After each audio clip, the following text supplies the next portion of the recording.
राधे राधे दोस्तों, आज हम आपको सुनाएंगे एक अनाथ लड़की की कहानी। अगर आप हमारे चैनल पर नए हैं तो प्लीज़ हमारे चैनल को लाइक करें, सब्सक्राइब करें और शेयर करें।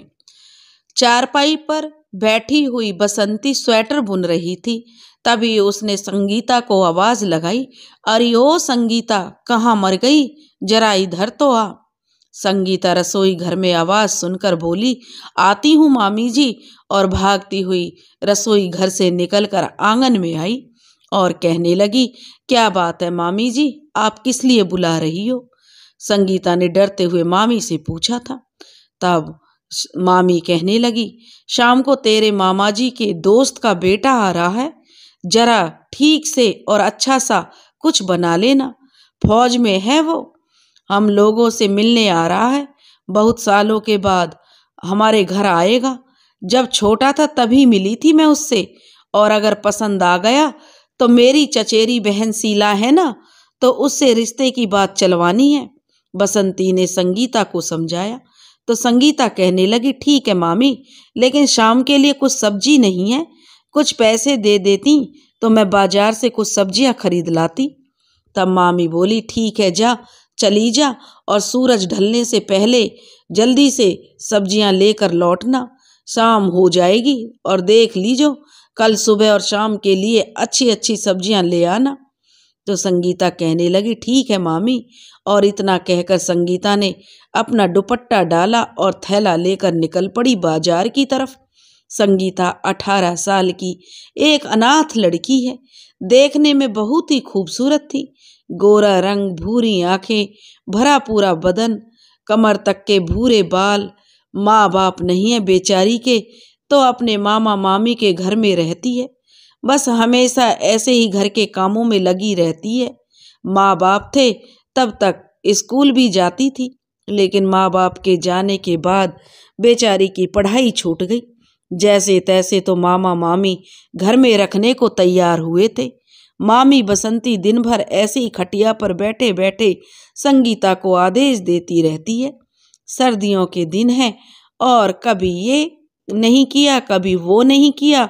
संगीता को 2 घड़ी के लिए भी आंगन में धूप नहीं सेकने देती। अगर संगीता ना हो तो मामी के घर में मक्खियां भिनभिनाती रहें। उसके घर के कच्चे आंगन को गोबर से लीपकर संगीता ने सुंदर बना रखा है।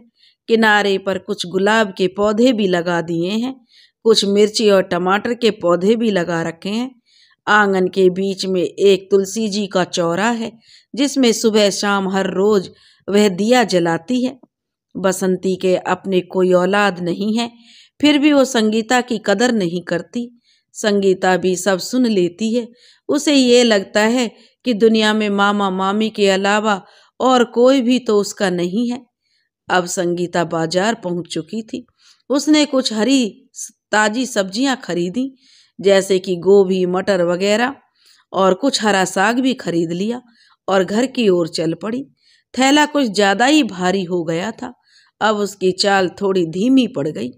तभी उसने कुछ महसूस किया कि एक लड़का उसका पीछा कर रहा है। उसने अपनी रफ्तार थोड़ी सी और बढ़ा दी।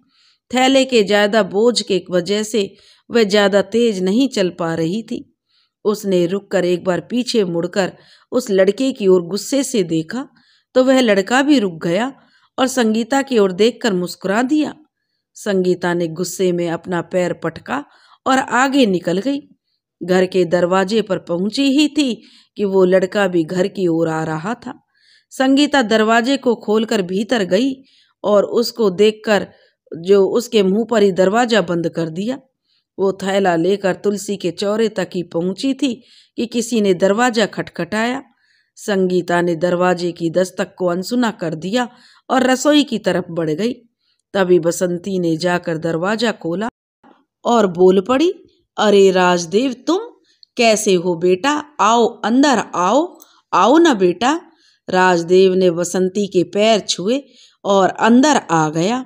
बसंती ने फौरन संगीता को आवाज दी, अरे ओ संगीता, जरा पतीले में पानी गर्म होने को तो चढ़ा दे।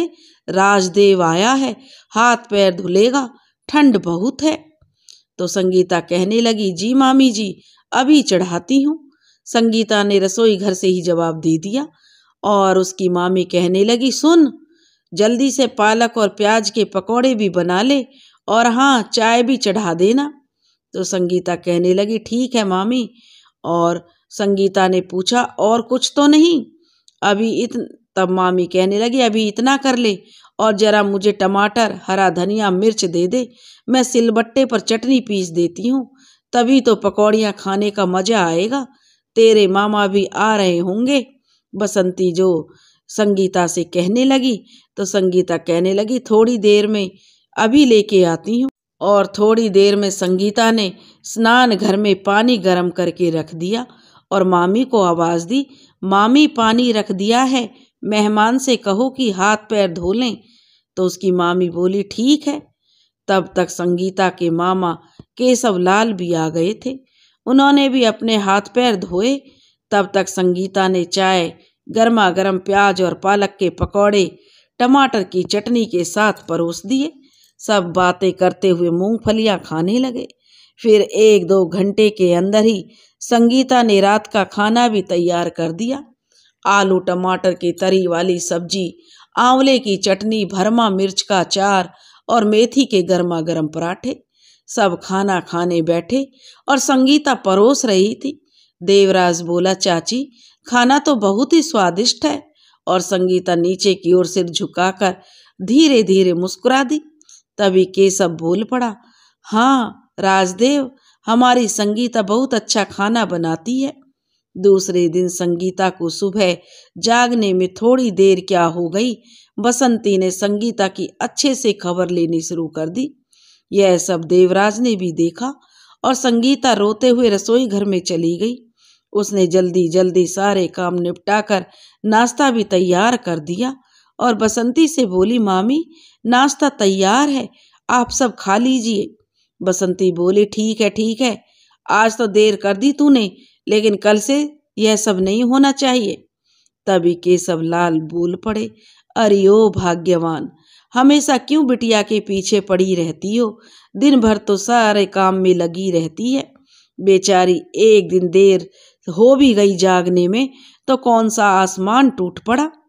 तो बसंती कहने लगी, हाँ बिगाड़ो, मुझे क्या, पराये घर जाएगी तो तुम भी इसकी पैरवी करने चले जाना, नहीं तो मैं तो सिर्फ इतना कह रहा हूँ। केशवलाल कहने लगे कि छोटी सी जान सारा दिन घर संभालती है, कभी कभार कोई गलती हो भी गई तो नजरअंदाज कर दिया करो। बसंती कहने लगी, हाँ ठीक है, लो पहले नाश्ता कर लो। जब तक संगीता सबके लिए आलू के पराठे, रायता, चटनी ले आई और साथ में गाजर का हलवा। सबने नाश्ता किया और फिर आंगन में संगीता बर्तन मांजने बैठी। उसने वही आंगन में लगे हैंडपंप से 2 बाल्टी पानी भरा और अपना काम करने लगी। वहीं चारपाई पर राजदेव भी धूप में बैठा अखबार पढ़ रहा था। अखबार तो एक बहाना था, वह चुपके चुपके नजर बचाकर संगीता को देख रहा था। एकाएक संगीता ने बर्तन मांजते समय ध्यान दिया कि राजदेव अखबार की आड़ में उसे ही निहार रहा है। उसने जल्दी जल्दी अपना काम खत्म किया और अंदर चली गई। संगीता को राजदेव का ऐसे देखना अच्छा नहीं लगा, लेकिन वो कुछ कहती भी तो किससे? वो जानती थी कि उसको अपना समझने वाला कोई नहीं है। सुबह से लेकर सिर्फ काम में लगी रहती है शाम तक, ना पढ़ाई ना लिखाई। पता नहीं उसकी जिंदगी कौन सा मोड़ लेने वाली थी। उसके लिए तो सालों से कुछ भी नया नहीं था, वही रोज का काम सुबह से शाम तक और मामी की झिड़की, बस यही बचा था उसके जीवन में। सुख के दिन तो जैसे कभी देखे ही नहीं थे बेचारी ने। यही सोचते सोचते कब उसकी आंख लग गई उसे पता ही नहीं चला। शाम होने को आई थी, सर्दियों के दिन थे। दिन भी जल्दी ढलता है सर्दियों में। बसंती को शाम की चाय की तलब उठने लगी। उसने फिर संगीता को पुकारा, अरे ओ संगीता, शाम की चाय नसीब होगी या नहीं? महारानी कब तक ऐसे ही सोती रहेगी? अब तो सूर्य नारायण भी विदा हो गए हैं, कुछ लाज शर्म है कि नहीं?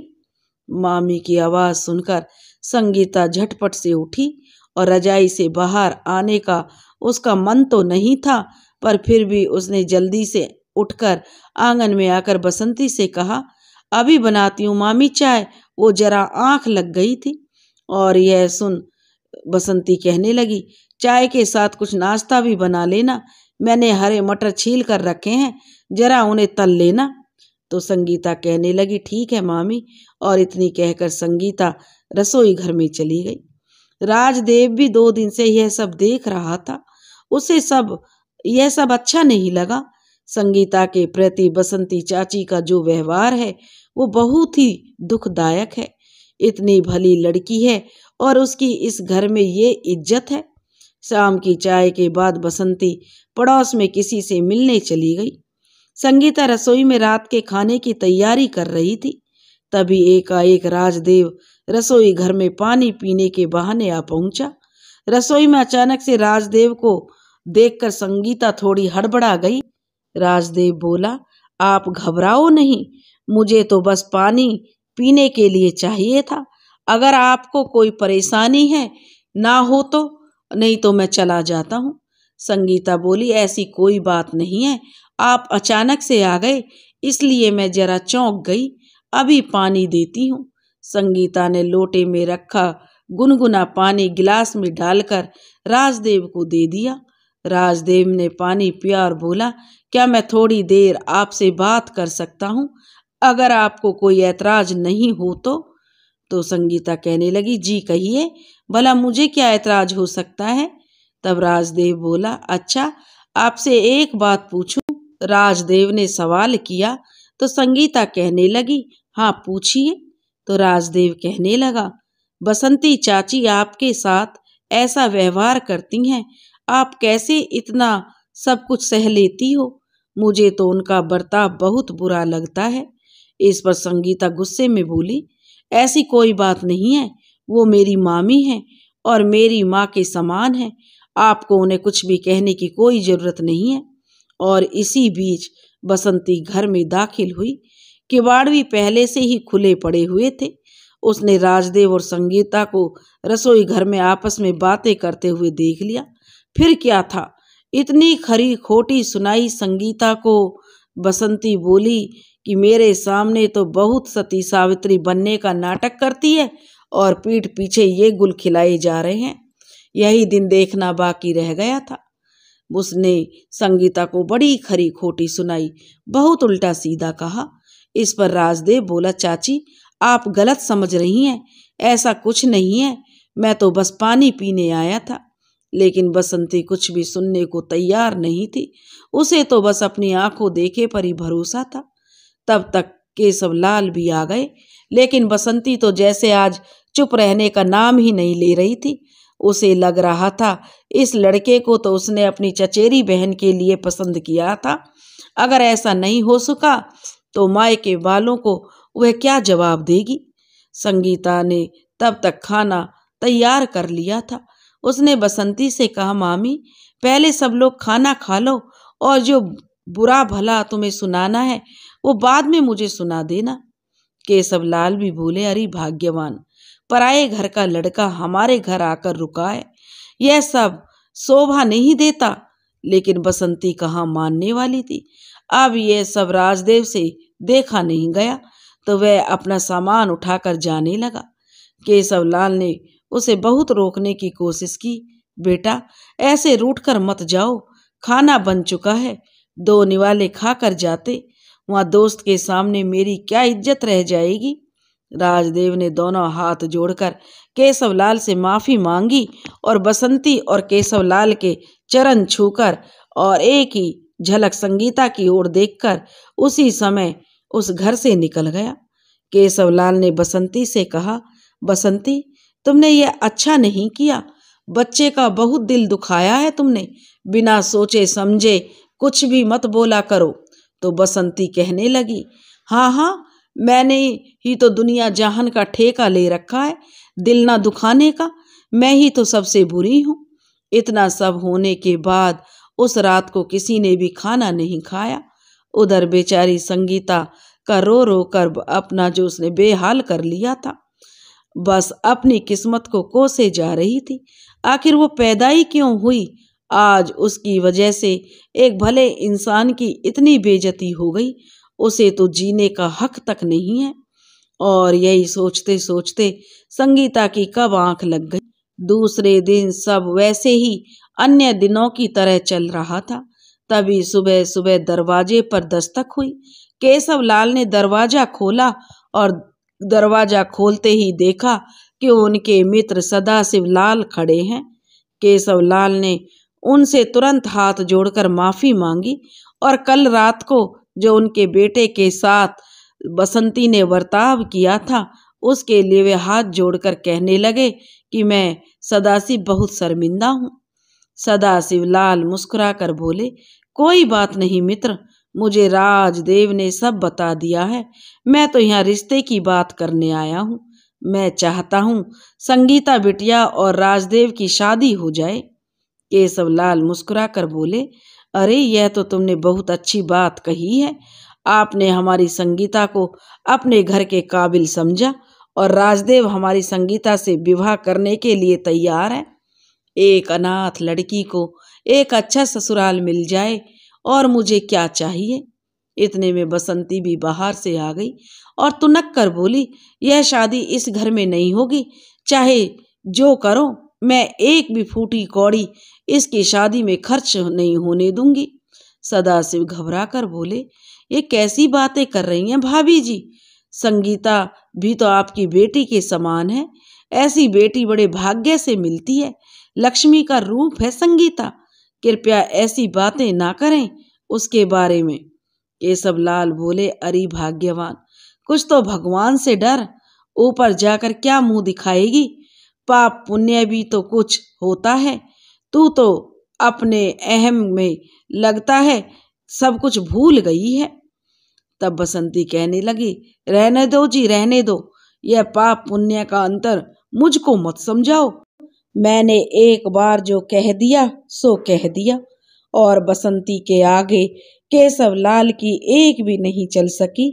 बसंती के मना करने पर केशव लाल और सदाशिव लाल ने आपस में कुछ सलाह मशवरा किया कि ये शादी तो होगी, लेकिन अब ये शादी मंदिर में होगी। लेकिन संगीता इस ब्याह के लिए तैयार नहीं थी। वो मामी का दिल दुखाकर इस प्रकार विवाह नहीं करना चाहती थी। उसने सदाशिव लाल जी से हाथ जोड़कर विनती की कि क्षमा करें चाचा जी, लेकिन मैं इस विवाह के लिए तैयार नहीं हूँ। इस तरह तो बिल्कुल भी नहीं, जहाँ बड़ों का दिल दुखे, और वो भी जैसी भी हैं मैं, लेकिन है तो मेरी मामी। मैं उनका दिल दुखाकर विवाह नहीं कर सकती। इतने साल से वो मुझे अपने साथ रख रही हैं और मैं उनके सारे एहसान भूलकर स्वार्थी हो जाऊं। जिस दिन मामी इस विवाह के लिए राजी हो जाएंगी उस दिन मैं यह विवाह कर लूंगी। सदाशिव जी बोले, बहुत ही भाग्यशाली है तुम्हारी माँ बेटी, जिसने तुझ जैसी बेटी को जन्म दिया। तेरी जैसी बेटी को मैं अपने घर की बहू बनाकर अपने आप को धन्य समझूंगा। बेटी, तू हमेशा खुश रहे, तू जो चाहे तुझे मिले। जब से राजदेव की माँ छोड़कर गई है, घर की तो जैसे रौनक चली गई है। मुझे लगा था कि मेरे घर में तेरे बहू बनकर आने से मेरे घर के सूने आंगन में फिर से चहल पहल हो जाएगी। खैर कोई बात नहीं, जैसी तेरी मर्जी। बस राजदेव को समझाने में थोड़ी मुश्किल होगी, लेकिन कोई बात नहीं, मैं उसे समझा लूंगा। वैसे मेरा राजदेव बहुत समझदार है। और सदाशिव लाल हाथ जोड़कर केशव लाल से नमस्ते करके दुखी मन से वापस लौट गए। इधर संगीता भी उलझन में थी। उसे समझ नहीं आ रहा था कि उसने ठीक किया या गलत। मन के भीतर अंतर्द्वंद चल रहा था। आखिर उसने उस भले इंसान का क्या दोष है? मेरी वजह से आज फिर दूसरी बार उसका अपमान हो गया। विवाह ही तो करना चाहता था मुझसे, आखिर मैं करती भी क्या? उस समय मुझे जैसा सही लगा सो मैंने किया। और संगीता अपने मन में तरह तरह के विचार जो उठ रहे थे और खुद ही उनका समाधान कर रही थी। फिर 2 दिन की पहचान में कोई शादी के लिए हाँ थोड़े ही करता है, और मैं उससे प्यार भी तो नहीं करती, पसंद भी तो नहीं करती।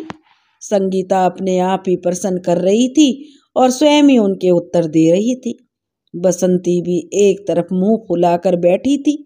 संगीता ने नाश्ता बनाया और परोसकर मामा मामी के पास ले जाकर बोली, मामी छोड़ो भी, कब तक ऐसे गुस्सा होकर बैठी रहोगी? लो नाश्ता कर लो। और हाँ, यह कभी मत सोचना कि मैं तुम्हारी खुशी के खिलाफ जाकर कुछ भी करूंगी। शादी तो बहुत ही दूर की बात है। इतना कहकर संगीता रसोई में चली गई। संगीता की बात सुनकर केशवलाल की आंखें नम हो गईं। उन्होंने मन में सोचा, कितनी भली बिटिया है, कितनी मासूम है और दिल की कितनी साफ। और एक ये बसंती है जो कभी भी इसका मन नहीं पढ़ पाई, कितनी निष्ठुर और कितनी निर्मोही है। फिर केशवलाल बसंती के पास बोले, अरे बसंती, अरे भाग्यवान, नाश्ता कर ले, कितनी भली लड़की है हमारी, तेरी मर्जी के खिलाफ कोई भी काम नहीं करती। अब तो थोड़ा समझ ले इसे, थोड़ी ममता बरसा दे इस पर, अब तो थोड़ा सा प्यार दे दे इसे, अब तो आशीष भरा हाथ रख दे उसके सर पर, एक बार तो कह दे कि खुश रहो। तभी बसंती बोली, अजी अब रहने भी दो ये ज्ञान की बातें, तुम्हारा उपदेश खत्म हो गया हो तो मैं नाश्ता कर लूं। केशवलाल बोले, तुझे समझाना तो पत्थर पर सिर फोड़ने के बराबर है, तू कभी नहीं समझेगी, चाहे तेरे लिए कोई जान की बाजी लगा दे। उधर सदाशिवलाल अपने घर पहुंचकर सारी बात उन्होंने राजदेव से कह दी। राजदेव बोला, कोई बात नहीं पापा जी, मैं संगीता से विवाह तभी करूंगा जब तक वो हाँ नहीं करेगी। इसके पहले मुझे उसका दिल जीतना होगा, उसे भरोसा दिलाना होगा कि मैं जीवन भर उसका साथ निभा सकता हूँ। संगीता की जिंदगी रोजमर्रा की तरह फिर से पटरी पर चल पड़ी थी। सुबह शाम का वही काम, फिर शाम को बाजार जाकर सब्जियां लाना, फिर खाना पकाना। लेकिन उस रोज वो सब्जी लेने गई तो क्या देखती है, राजदेव उसका इंतजार करता हुआ बाजार में खड़ा था। संगीता ने राजदेव को देखा तो थोड़ा सी घबरा गई। सर नीचे की ओर झुकाकर उसकी बगल से निकलकर जा रही थी। तभी राजदेव ने आवाज दी, संगीता जी, मुझे आपसे कुछ जरूरी बात करनी है। संगीता बोली, लेकिन मुझे आपसे कोई बात नहीं करनी है। ऐसा कहकर संगीता तेज कदमों के साथ आगे बढ़ने लगी। फिर भी राजदेव संगीता के पीछे पीछे आने लगा। संगीता को बहुत गुस्सा आया। उसने राजदेव से कहा, आप ऐसा क्यों कर रहे हैं? इतना सब कुछ तो हो चुका है, और क्या बचा है? क्यों मेरे पीछे कर रहे हो? मेरे पीछे क्यों आ रहे हो? आपको पता है कि मैं आपको पसंद ही नहीं करती। इतना सुनना था कि राजदेव थोड़ी देर के लिए सहम सा गया और फिर कुछ सोचकर बोला, अच्छा तो यह बात है, आप मुझे पसंद नहीं करती। माफ कीजिए संगीता जी, आज के बाद मैं कभी भी आपके पीछे नहीं आऊँगा। ये बात मुझे पता ही नहीं थी। मुझे लगा था कि आप भी मेरी तरह मुझे पसंद करती हैं। तो और राजदेव मायूस होकर वहाँ से वापस चला गया। संगीता ने इतना सब राजदेव से कह तो दिया था, लेकिन अब उसे बहुत दुख हो रहा था कि गुस्से में इतना भला बुरा नहीं बोलना चाहिए था। कितना बुरा लगा होगा बेचारे को। संगीता घर आई और रसोई में जाकर चूल्हा जलाकर उस पर दाल चढ़ा दी। फिर पता नहीं क्यों उसका जी भर आया और वह अपना सर घुटनों में झुकाकर फूट फूट कर रोने लगी। इतने में उसे बाहर से केशवलाल की आवाज़ सुनाई दी। उसने सोचा, लगता है मामा जी आ गए, और वह फौरन अपने आंसू पोंछकर अपने काम में लग गई। केशवलाल जी रसोई में आए और संगीता से आकर बोले, संगीता, आज देवराज मिला था तो बेटा मैंने उससे पूछा, कुछ काम था, किस लिए आए थे? तो देवराज बोला, संगीता से कुछ सवालों के जवाब चाहिए थे जो मिल गए, अब मैं कभी नहीं आऊँगा। फिर मैंने उससे पूछा, क्या हो गया बेटा? तो वह बोला, जब संगीता मुझे पसंद ही नहीं करती तो फिर कोई सवाल ही नहीं रह जाता। मैं तो उत्तर पाने के लिए इस आशा से आया था कि जिस तरह से मैं संगीता को पसंद करता हूँ शायद वह भी मुझे पसंद करती हो, लेकिन मुझे आज अपने सवाल का जवाब मिल गया। संगीता बोली, मामा जी, इस विषय में मुझे कोई बात नहीं करनी, जो हो नहीं सकता तो क्यों हम उसके पीछे पड़ें। केशवलाल जी बोले, बेटी जैसी तेरी मर्जी, लेकिन कोई फैसला लेने में से पहले एक बार जरूर सोच लेना। इतना स्नेह इतना प्यार करने वाले बड़ी मुश्किल से मिलते हैं। इतना कहकर केशवलाल जी रसोई से बाहर आ गए। उधर राजदेव हताश सा अपने घर पहुंचा। उसके चेहरे पर निराशा के भाव साफ साफ नजर आ रहे थे। तभी सदाशिवलाल अपने बेटे की चिंता की वजह भांपकर बोले, मना कर दिया ना उसने, मुझे पता था वह ऐसा ही करेगी। बहुत ही भली लड़की है बेटा, पहले वो सबके बारे में सोचती है फिर अपने बारे में। उसके चेहरे पर जो तेज है वो साफ साफ बयां करता है। लेकिन तू हिम्मत मत हार, एक कोशिश और करके देख। तेरे पास यहाँ रहने के लिए इतना समय भी नहीं है। तेरी छुट्टी खत्म होते ही तू फिर ड्यूटी पर चला जाएगा। इससे पहले तू उसे मना ले और मैं तेरी उससे सगाई करवा सकूं।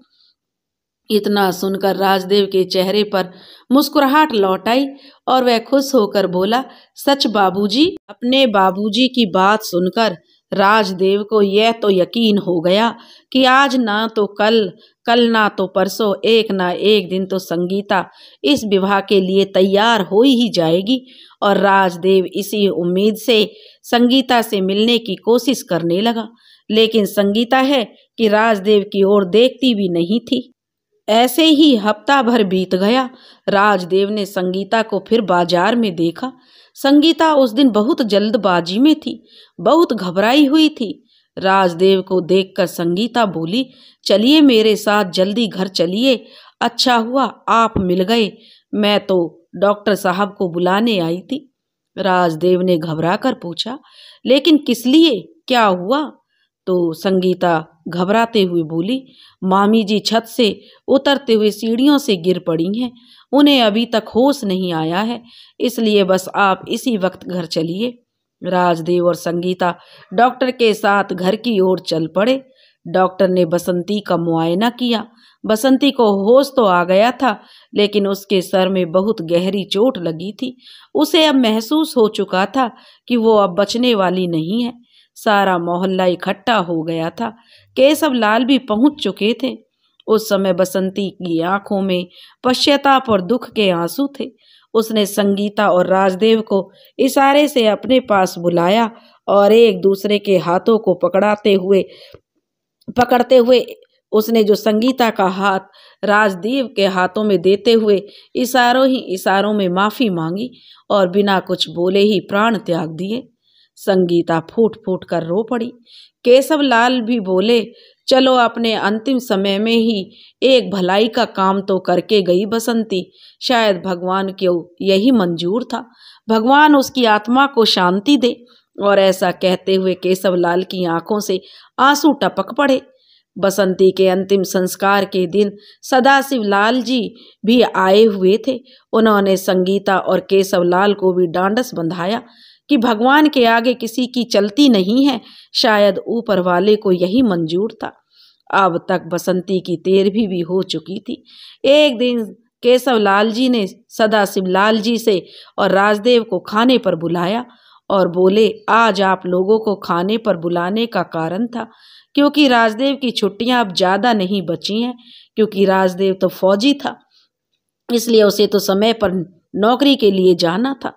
इसलिए मैं चाहता हूँ कि राजदेव और संगीता की सगाई कर दी जाए। और फिर बसंती की भी यही आखिरी इच्छा थी। सदाशिवलाल जी बोले, अरे आपने तो मेरे मुंह की बात छीन ली। मैं भी आपसे यही कहना चाहता था, लेकिन संकोच के कारण कह नहीं पाया, क्योंकि भाभी जी को गए हुए अभी महीना भर भी नहीं हुआ है। ऐसे में ऐसी बातें करना मुझे उचित नहीं लगा। केशवलाल जी बोले, देखिए सदाशिव जी, मैं कुछ दिन के लिए टाल तो देता, लेकिन फिर राजदेव की छुट्टियां भी खत्म होने वाली हैं और फिर अगली छुट्टी मिलने तक काफ़ी देर हो जाएगी। और फिर बसंती की भी यही आखिरी इच्छा थी कि दोनों एक हो जाएं। सदाशिवलाल जी बोले, तो फिर ठीक है, परसों ही हम यह जो सगाई कर देते हैं और शादी तब करेंगे जब अगली बार राजदेव छुट्टी लेकर घर आएगा। केशवलाल जी बोले, बहुत बढ़िया मित्र, तो फिर ठीक है, परसों सगाई का दिन पक्का। अब बस सिर्फ कल का ही दिन शेष बचा था। तो जो संगीता के मामा कहने लगे, आप लोग ऐसा करें, आज और कल मेरे घर पर ही रुक जाएं। कल आप अपने शहर जाएंगे, फिर परसों वापस आएंगे तो बहुत समय बर्बाद हो जाएगा। सदाशिवलाल जी बोले, बहुत अच्छा मित्र, जैसी आपकी इच्छा, हमें क्या परेशानी हो सकती है भला। दूसरा दिन खरीदारी में और तैयारियों में निकल गया। शाम को सब बहुत थक चुके थे। संगीता ने जल्दी से शाम की चाय बनाई, फिर रात को खाने की तैयारी करने लगी। केशवलाल जी बोले, संगीता बेटा, तू भी बहुत थक गई होगी, ला मैं तेरी कुछ मदद कर देता हूँ। तो संगीता बोली, नहीं मामा जी, मैं सब कर लूँगी, बस आप थोड़ी सी सब्जियां काटने में मेरी मदद कर दीजिए। केशवलाल जी बोले, संगीता बिटिया, आज ऐसा करते हैं, यहीं आंगन में कच्चा चूल्हा जलाकर थोड़े बैंगन, कुछ आलू टमाटर भूनकर भरता बनाते हैं। और सर्दियों का मौसम है तो चूल्हे की सिकी रोटी पर ढेर सारा घी डालकर खाने में आनंद आएगा। तो सब बोले, बिल्कुल ठीक, और यह तो बहुत अच्छी बात है। और सब फिर ऐसा ही हुआ। आंगन में चूल्हा जलाया गया। संगीता अपना काम करने में लग गई। चूल्हे से उठ रही आग की सुनहरी लपटों की रोशनी में संगीता की खूबसूरती और भी निखर कर आ रही थी। वो कभी अपने गालों पर आ रही लटों को संभालती, तो कभी आंखों में लग रही धुएं की जलन से आंखों को अपने दुपट्टे से पोंछती। और राजदेव तो बस संगीता को निहारने में लगा था। वो तो आज बहुत खुश था, कल संगीता के साथ उसकी सगाई हो जाएगी। लेकिन अभी तक उसे संगीता के दिल की बात पता नहीं चली थी और वो संगीता के मन की बात जानना चाह रहा था। रात का खाना खाने के बाद केशवलाल और सदाशिवलाल जी दिन भर के थके होने के कारण जल्दी सो गए। संगीता बर्तन धोने के लिए हैंडपंप से पानी भरने जा रही थी कि राजदेव ने कहा, आप छोड़िए, मैं बाल्टी भर देता हूँ। संगीता बोली, नहीं नहीं, आप काम मत कीजिए, आप तो मेहमान हैं। तो वह संगीता को छेड़ते हुए बोला, मेहमान तो आप हैं हमारे दिल की, पता नहीं हमारे दिल में कब रहने आएंगी आप। राजदेव ने संगीता को मुस्कुरा कर कहा। तो संगीता बस शर्मा कर रह गई, कुछ बोल नहीं पाई। राजदेव संगीता की खामोशी देखकर बोला, कहिए ना, आप मुझे पसंद तो करती हैं। संगीता ने शर्माते हुए अपनी पलकें झुका ली। राजदेव ने फिर पूछा, इसका मतलब मुझे समझ नहीं आया, हाँ समझूं या ना। राजदेव ने कहा, चलो कोई बात नहीं, तुम अपने मुंह से नहीं कहना चाहती हो तो ठीक है, जो भी आपकी मर्जी है वो आप सुबह तक एक चिट्ठी में लिखकर मुझे दे सकती हैं। और इतना कहकर राजदेव भी सोने के लिए चला गया। सुबह होते ही संगीता ने राजदेव को एक चिट्ठी दी जिसमें उसने हाँ में अपना जवाब दिया था। राजदेव के मन से अब सारी शंकाएं दूर हो गई थी। राजदेव और संगीता की सगाई हो गई थी और राजदेव की छुट्टी भी खत्म हो चुकी थी। अब राजदेव को वापस जाना था। बहुत ही दुखी मन से संगीता ने राजदेव को विदा किया। राजदेव के जाने के बाद संगीता और राजदेव एक दूसरे को चिट्ठी लिखकर अपने मन का हाल बताने लगे। ऐसे ही समय बीतता गया और राजदेव के दोबारा घर आने का समय हो गया। राजदेव के वापस आने की खबर से संगीता बहुत खुश हुई। राजदेव जिस दिन घर आया उसी रोज संगीता से मिलने आ पहुंचा और 2-4 दिन के अंदर ही दोनों का विवाह भी हो गया। दोनों अपने घर गृहस्थी में बहुत खुश थे। किस तरह राजदेव की छुट्टियां बीत गईं, दोनों को पता ही नहीं चला। राजदेव फिर वापस चला गया। इधर संगीता उसके आने का फिर से बेसब्री से इंतजार करने लगी, लेकिन होनी कुछ और ही थी। होनी को तो कुछ और ही मंजूर था। बाढ़ पीड़ितों के बचाव कार्य में राजदेव की ड्यूटी लगी थी। उसने अपनी हिम्मत और सूझबूझ से बहुत से लोगों की जान बचाई थी। लेकिन एक दिन पानी का बहाव इतना ज्यादा था कि एक बच्चे को बचाते हुए राजदेव खुद को नहीं संभाल सका और डूब गया। 2 दिन के बाद बड़ी मुश्किल से उसका मृत शरीर मिला था। संगीता पर तो मानो जैसे दुखों का पहाड़ ही टूट पड़ा था। वो बेचारी तो पहले ही अनाथ थी और पति का और परिवार मिला, पति का प्यार मिला तो वह भी उससे छूट गया। वो खुद को संभालती या अपने बूढ़े ससुर को दिलासा देती, उसकी हिम्मत तो बेचारी की जैसे टूट चुकी थी। बस चंद लम्हों की ही खुशियां लिखी थी भगवान ने उसके नसीब में। जैसे तैसे राजदेव का अंतिम संस्कार किया गया। केशव लाल जी और सदाशिव लाल हरिद्वार गए राजदेव की अस्थियों का विसर्जन करने। लेकिन कहते हैं ना, जब दुखों का पहाड़ टूटता है तो एक साथ टूटता है। लौटते समय उनकी रेलगाड़ी दुर्घटनाग्रस्त हो गई और संगीता को जब यह खबर पता चली तो वह बदहवास से अपने मामा और ससुर जी को ढूंढने गई। पूरे दिन पागलों की तरह लगी रही, तब जाकर उसे अपने मामा का मृत शरीर मिला और दूसरे दिन ससुर जी का। अब तो संगीता के आगे कोई भी रास्ता नहीं रह गया था। वह तो निपट अनाथ हो गई थी। अब तो उसके आगे पीछे भी कोई नहीं था। किसे अपना कहती, कोई तो नहीं बचा था उसे अपना कहने वाला। उसे अब समझ नहीं आ रहा था कि अब वो क्या करे। कोई भी रास्ता नहीं सूझ रहा था। एक ही पल में उसकी सारी दुनिया उजड़ गई। वो अपने दिमाग का संतुलन खो बैठी थी और इसी असमंजस में उसने नदी में छलांग लगा दी। संगीता बेहोश होकर बेसुध सी नदी किनारे पड़ी हुई थी। तभी एक बच्चा अपने दोस्त शेरू के साथ वहां आ पहुंचा। शेरू संगीता को देखकर भौंकने लगा। बच्चे को थोड़ा समय लगा यह समझने में कि शेरू भौंक क्यों रहा है। उसने शेरू की रस्सी छोड़ दी। बच्चे ने जैसे ही शेरू की रस्सी अपने हाथ से छोड़ी, शेरू भागकर संगीता के पास जा पहुंचा। शेरू के पीछे पीछे वो बच्चा भी संगीता के पास जा पहुंचा। तभी बच्चा संगीता को देखते ही बोला, देख शेरू, लगता है मेरी माँ वापस आ गई है। बाबा भी कह रहे थे कि माँ इतवार तक आ जाएगी और आज इतवार ही तो है। शेरू, तू ऐसा कर, वापस घर जाकर बाबा को ले आ, तब तक हम माँ को घर ले जा सकते हैं। शेरू भागकर घर गया और बच्चे के पिता को ले आया। बच्चे के पिता संगीता को देखकर बोले, ना जाने कौन है बेचारी, यहाँ कैसे पहुंची, जिंदा भी है या नहीं। उन्होंने फिर संगीता की नब्ज टटोली। संगीता की सांसें अब तक चल रही थीं। उन्होंने संगीता को गोद में उठाया और बच्चे से बोले, पहले मैं इन्हें वैद्य जी के पास लेकर जाऊंगा, इनकी तबीयत खराब है। मुन्ना, तुम भी मेरे साथ वैद्य जी के यहाँ चलो।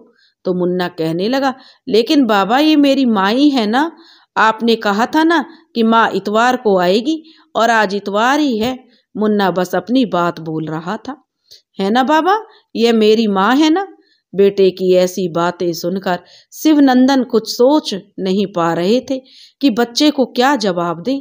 झूठा दिलासा देना भी ठीक नहीं है। नन्ही सी जान पहले से ही अपनी माँ के आने की झूठी आशा में बैठा रहता है, और अगर यह कह दिया कि यह तुम्हारी माँ है ही नहीं और अगर इस लड़की ने अपने घर चली गई तो बच्चे का दिल टूट जाएगा। अगर यह कह दिया कि यह इसकी माँ है तो बच्चा इससे लगाव कर बैठेगा। लेकिन पता नहीं होश आने पर लड़की कैसा व्यवहार करे। उन्होंने मुन्ना से कहा, बेटा यह बीमार है, पहले इनका इलाज करवाते हैं और जब यह होश में आ जाएगी तो खुद ब खुद अपने मुन्ना को पहचान लेगी, इसलिए पहले इन्हें ठीक होने दो। शिवनंदन सिंह वैद्य के पास पहुंचे और वैद्य जी से कहा कि जल्दी से इस लड़की का इलाज कीजिए, अभी इसकी सांसें चल रही हैं और जिंदा है। वैद्य जी बोले, प्रधान जी कौन है यह लड़की?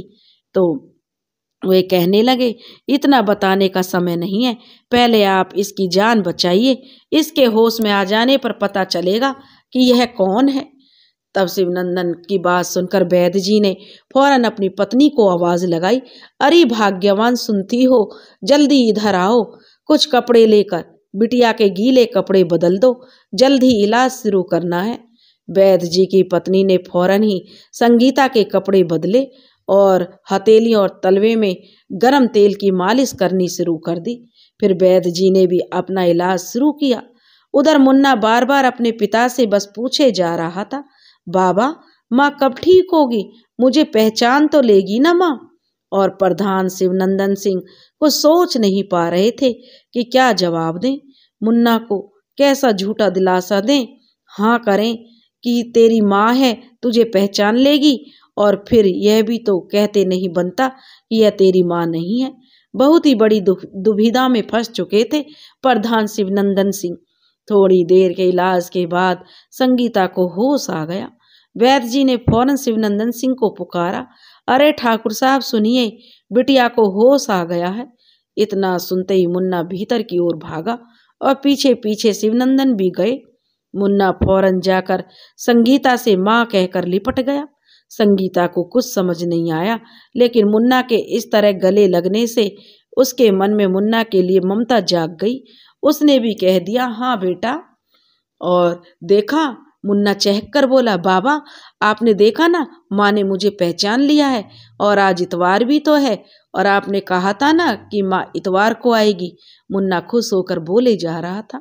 तो वे वैद्य जी बोले, ठीक है मुन्ना, लेकिन अपनी माँ से एक बार पूछ तो लो कि वो तुम्हारी माँ है कि नहीं। तो मुन्ना बोला, हाँ हाँ क्यों नहीं, अभी पूछता हूँ। और मुन्ना से कहने लगा, माँ तुम मेरी माँ हो ना। मुन्ना बेसब्री से जवाब का इंतजार करने लगा। तो संगीता बोली, हाँ बेटा, मैं तेरी ही माँ हूँ। नन्हे से बच्चे का मन रखने के लिए संगीता को ऐसा बोलना ही पड़ा। देखा, मुन्ना चहक कर बोला, वैद्य जी देखो, है ना ये मेरी माँ, अभी कहा ना उन्होंने। चलिए न बाबा, माँ को जल्दी से घर ले चलते हैं। मैं माँ से बहुत सारी बातें करना चाहता हूँ, अपना घर दिखाना चाहता हूँ। मुन्ना को देखकर ऐसा लग रहा था जैसे उसे कोई खोया हुआ खजाना मिल गया हो, और जल्दी से जल्दी अपने घर की तिजोरी में उसे कैद करना चाहता हो, ताकि माँ रूपी अनमोल खजाना उससे फिर से ना कोई छीन सके। अब शिवनंदन जी बोले, एक मिनट रुको मुन्ना, तुम बाहर शेरू के साथ मेरा इंतजार करो, मैं तुम्हारी माँ को लेकर आता हूँ। तो मुन्ना बोला, ठीक है बाबा, मैं बाहर हूँ, आप माँ को जल्दी लेकर आना। और यह कहकर मुन्ना जो बाहर चला गया। अब शिवनंदन जी ने संगीता से पूछा, आपका नाम क्या है? तो संगीता बोली, जी मेरा नाम संगीता है। तो शिवनंदन ने पूछा, आप यहाँ कैसे पहुंची? तो संगीता कहने लगी, जी मैं जीना नहीं चाहती थी, मेरा इस दुनिया में कोई नहीं है, मैं अनाथ और बेसहारा हूँ। जीवन में इतना दुख सहा है कि अब जीने की इच्छा मर गई है, इसलिए खुद को खत्म करना चाहती थी, लेकिन आप लोगों ने बचा लिया। इस बच्चे को देखा तो मेरा मन पिघल गया। मुझसे यह नहीं कहा गया कि मैं तुम्हारी माँ नहीं हूँ। चलिए, शिवनंदन ने पूछा, कोई बात नहीं, लेकिन अब आप रहेंगी कहाँ, जाएंगी कहाँ? तो संगीता बोली, जहाँ यह किस्मत ले जाए। तो शिवनंदन ने संगीता से कहा, अगर आपको ऐतराज ना हो तो आप मेरे घर चल सकती हैं, आपको कोई भी असुविधा नहीं होगी, और मुन्ना भी आपके आने से खुश हो जाएगा। तभी वैद्य जी भी की पत्नी और वैद्य जी बोले, क्या सोच रही हो बिटिया, चली जाओ, वो बच्चा कैसे अपनी माँ के लिए दिन रात तड़पता है, हम सबने देखा है उसे तड़पते हुए। आज तुम्हें देखकर कितना खुश था, हमने पहली बार उसको इतना खुश देखा है। और प्रधान जी भी देवता स्वरूप हैं, रोज ना जाने कितने लोगों का भला करते हैं, कोई परेशानी नहीं होगी बिटिया तुम्हें इनके घर में।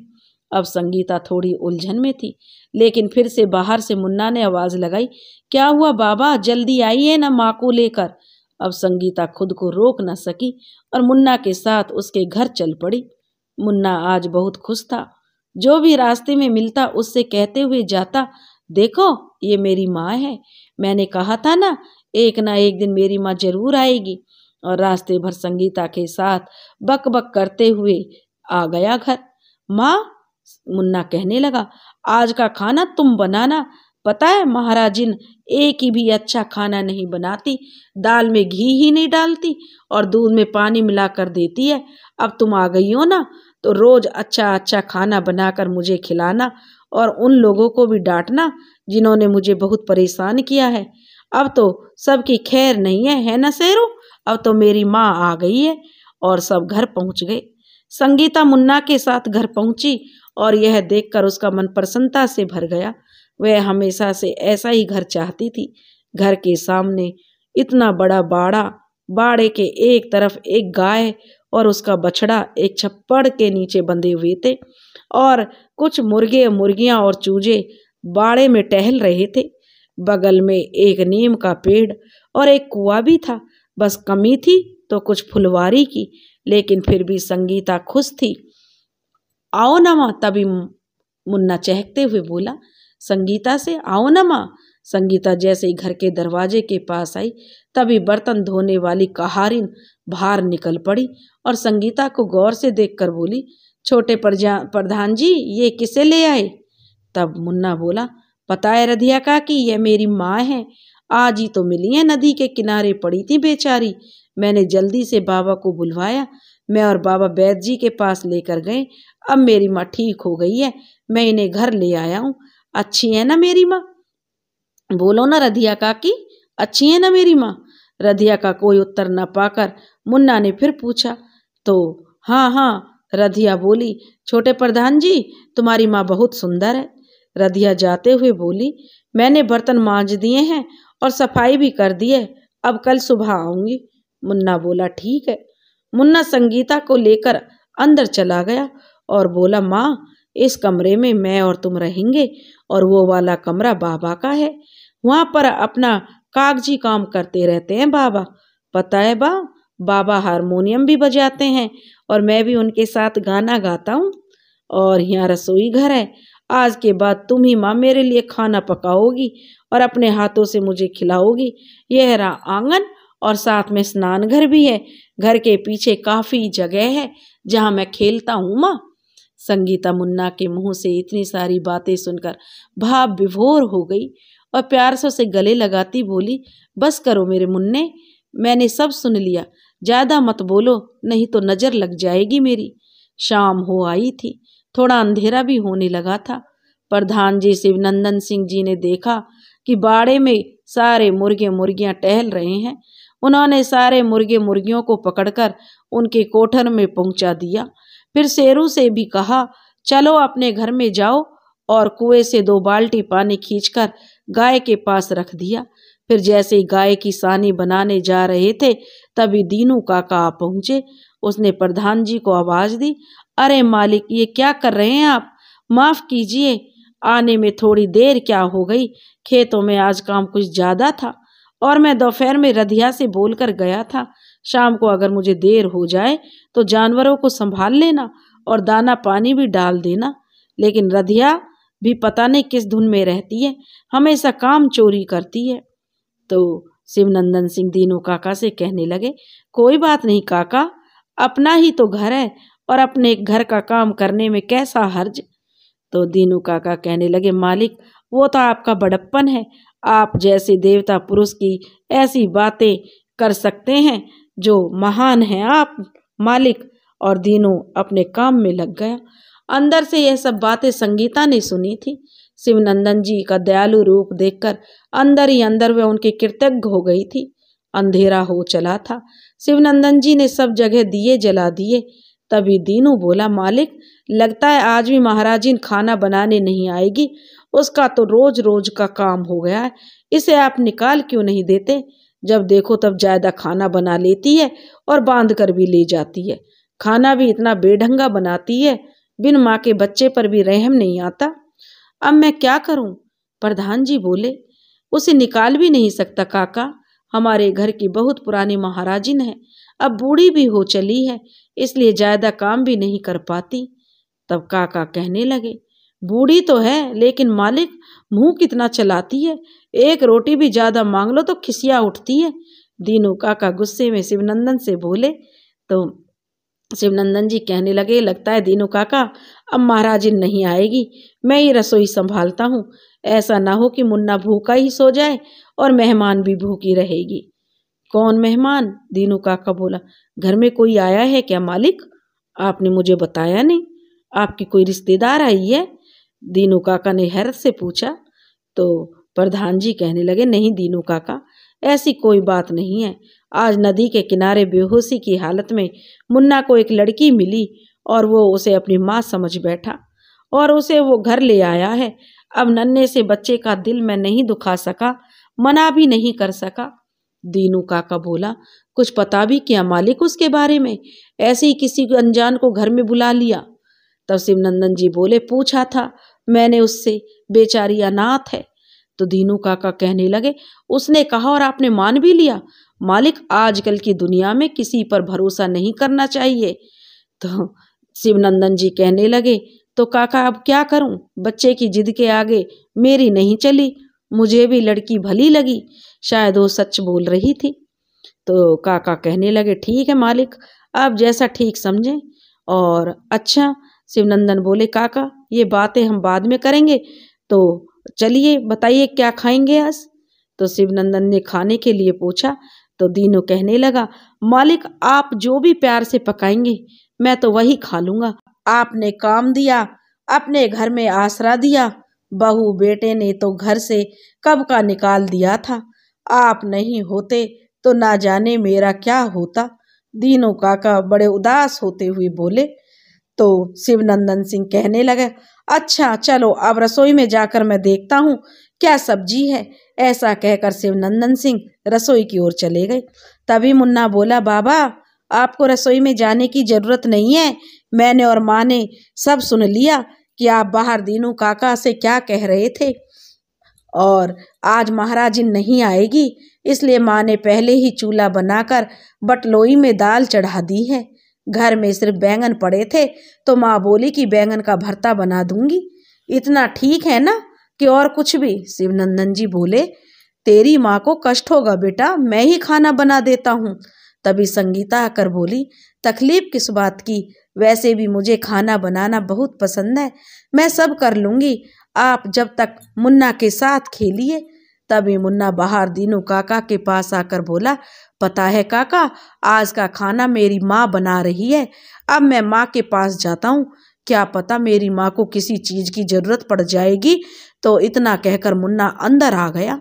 मुन्ना को पहली बार इतना खुश देखकर दीनू काका को बहुत अच्छा लगा।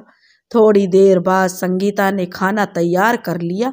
लहसुन के तड़के वाली अरहर की दाल, बैंगन का भरता, प्याज का सलाद और गर्मा गर्म चूल्हे की रोटियां ढेर सारे घी के साथ। संगीता ने मुन्ना को आवाज दी, बेटा अपने बाबा और दीनू काका से बोलो कि खाना तैयार है। शिवनंदन जी ने सुना तो मुन्ना से बोला, देख तेरी माँ खाने के लिए बुला रही है, पहले मैं दीनू काका की थाली लगवा कर दे आता हूँ। दिन भर से काम कर रहे थे काका खेत पर, बेचारे भूखे होंगे। शिवनंदन सिंह सकुचाते से रसोई में पहुंचे तो देखा 3 थालियां लगी हुई थी। उनमें संगीता से कहा, माफ कीजिए आपको तकलीफ हुई। संगीता बोली, तकलीफ किस बात की, मुझे रसोई के काम करना अच्छा लगता है और फिर बच्चा भूखा ही सो जाता ना तो आपको अच्छा लगता और ना ही मुझे। शिवनंदन जी बोले, ठीक कहा आपने, मैं एक थाली दीनू काका को देकर आता हूँ। और दीनू काका को थाली देकर शिवनंदन खुद खाने बैठ गए। साथ में मुन्ना भी खाना खाने लगा। बाहर से दीनू काका की आवाज आई, खाना बहुत अच्छा बना है बिटिया। शिवनंदन सिंह ने दीनू काका की आवाज सुनी तो बोले, खाना वाकई में बहुत अच्छा बना है। मुन्ना बोला, खाना क्यों अच्छा नहीं होगा, मेरी माँ ने जो बनाया है बाबा। सब खुश होकर खाना खा रहे थे। तभी दीनू काका बोले, बिटिया दाल और मिलेगी। और संगीता बाहर दीनू काका को दाल परोसने गई और साथ में पूछा कि काका रोटी भी चाहिए। तो दीनू काका बोले, बिटिया अब पूछ ही रही हो तो 2 रोटी और ले आना। जीती रहो बिटिया, तुम्हारे हाथों में अन्नपूर्णा माता का वास है। आत्मा तृप्त हो गई आज का खाना खाकर। और उस दिन इसी तरह से सारा दिन बीत गया। अगली सुबह संगीता को जल्दी उठने की आदत थी, ऊपर से मुर्गे ने भी बांग दे दी थी। संगीता की आंख तो खुल गई थी, लेकिन अभी वो बिस्तर पर लेटी हुई थी। पराए घर में कौन सा काम कब होता है इसका उसे पता तो नहीं था, इसलिए खुद से काम भी शुरू नहीं कर सकती थी। जैसे ही उसने करवट लेनी चाही, उसने देखा कि मुन्ना ने उसके पल्लू को अपने हाथ में बांध रखा था। मुन्ना को अपने प्रति प्यार देखकर उसका मन ममता से भर उठा और उसने उसके माथे को चूम लिया। फिर मुन्ना का सिर सहलाने लगी। मुन्ना नींद में बड़बड़ाते हुए कह रहा था, अब तुम मुझे छोड़कर कहीं मत जाना, हमेशा मेरे पास रहना। बोलो माँ, अब छोड़कर तो नहीं जाओगी? संगीता ने मुन्ना को प्यार से गले लगाते हुए कहा, नहीं जाऊंगी मेरे मुन्ने, कभी नहीं जाऊंगी। तभी उस बाड़े में से उसे कुछ शोर सुनाई दिया। शायद दीनू काका जाग गए थे और कुएं से पानी निकाल रहे थे। उन्होंने सारे जानवरों को पानी डाला और गाय का गोबर उठाया, गौशाला की सफाई की, गाय का दूध दोहकर बछड़े को माँ के पास खड़ा कर दिया। फिर कुएं से पानी निकालकर स्नान किया। फिर उन्होंने आवाज दी, मालिक, मंदिर होकर आता हूं मैं। तो शिवनंदन बोले, ठीक है दीनू काका। शिवनंदन सिंह जल्दी से उठे और चूल्हा बालकर दूध चढ़ाया। दूध गर्म होने के बाद उन्होंने चूल्हे पर कढ़ाई चढ़ाई और उसमें आटे का हलवा बनाने लगे। तब तक रधिया भी आ पहुंची और उसने सारे घर में झाड़ू लगाई, फिर बर्तन मांजने बैठी। तभी संगीता भी उठकर आई और शिवनंदन से बोली, ये आप क्या कर रहे हैं?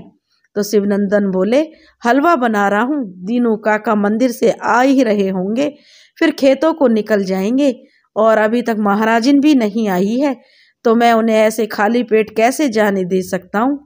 तब संगीता बोली, तो आपने मुझसे कह दिया होता। तो शिवनंदन बोले, कोई बात नहीं, हलवा बस बन गया है, आप जाकर स्नान करके नाश्ता कर लीजिए। संगीता बोली, जी ठीक है। और शिवनंदन बोले, जी सुनिए और लीजिए संदूक की चाबी। तो संगीता ने पूछा, किस संदूक की चाबी?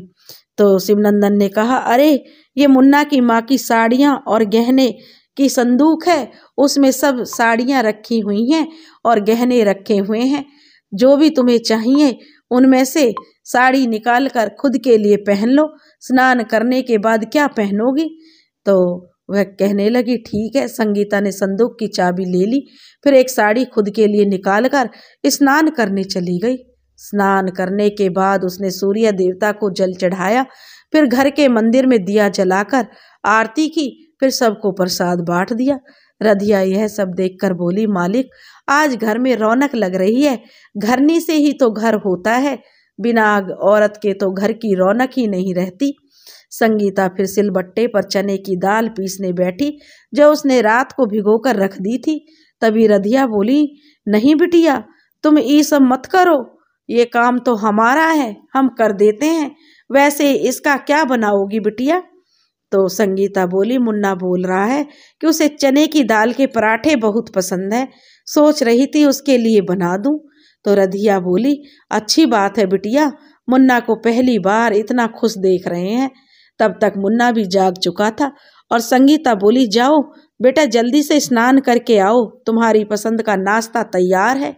संगीता ने जल्दी से जो पास में चने का मसाला तैयार किया और पराठे बनाने शुरू कर दिए। तभी दीनू काका भी मंदिर से लौट आए। दीनू काका? शिवनंदन ने पूछा, आज मंदिर में बहुत देर लगा दी? तो दीनू काका कहने लगे, हाँ मालिक, आज पंडित जी चौपाइयाँ सुनाने लग गए, तो मन किया कि पूरा सुनकर ही जाऊं, इसलिए कुछ देर हो गई।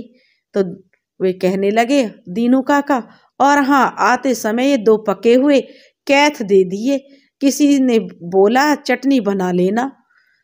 तो मैंने कहा कि ठीक है। रधिया बोली, यह भी खूब रही, लाओ इधर कैथ मुझे दे दो, मैं बनाई देती हूँ चटनी। इसकी चटनी चने के दाल के पराठे के साथ अच्छी लगेगी। बिटिया ने छाछ में तड़का लगा दिया है और मालिक ने हलवा बना दिया है, आज तो नाश्ते का मजा ही आ जाएगा।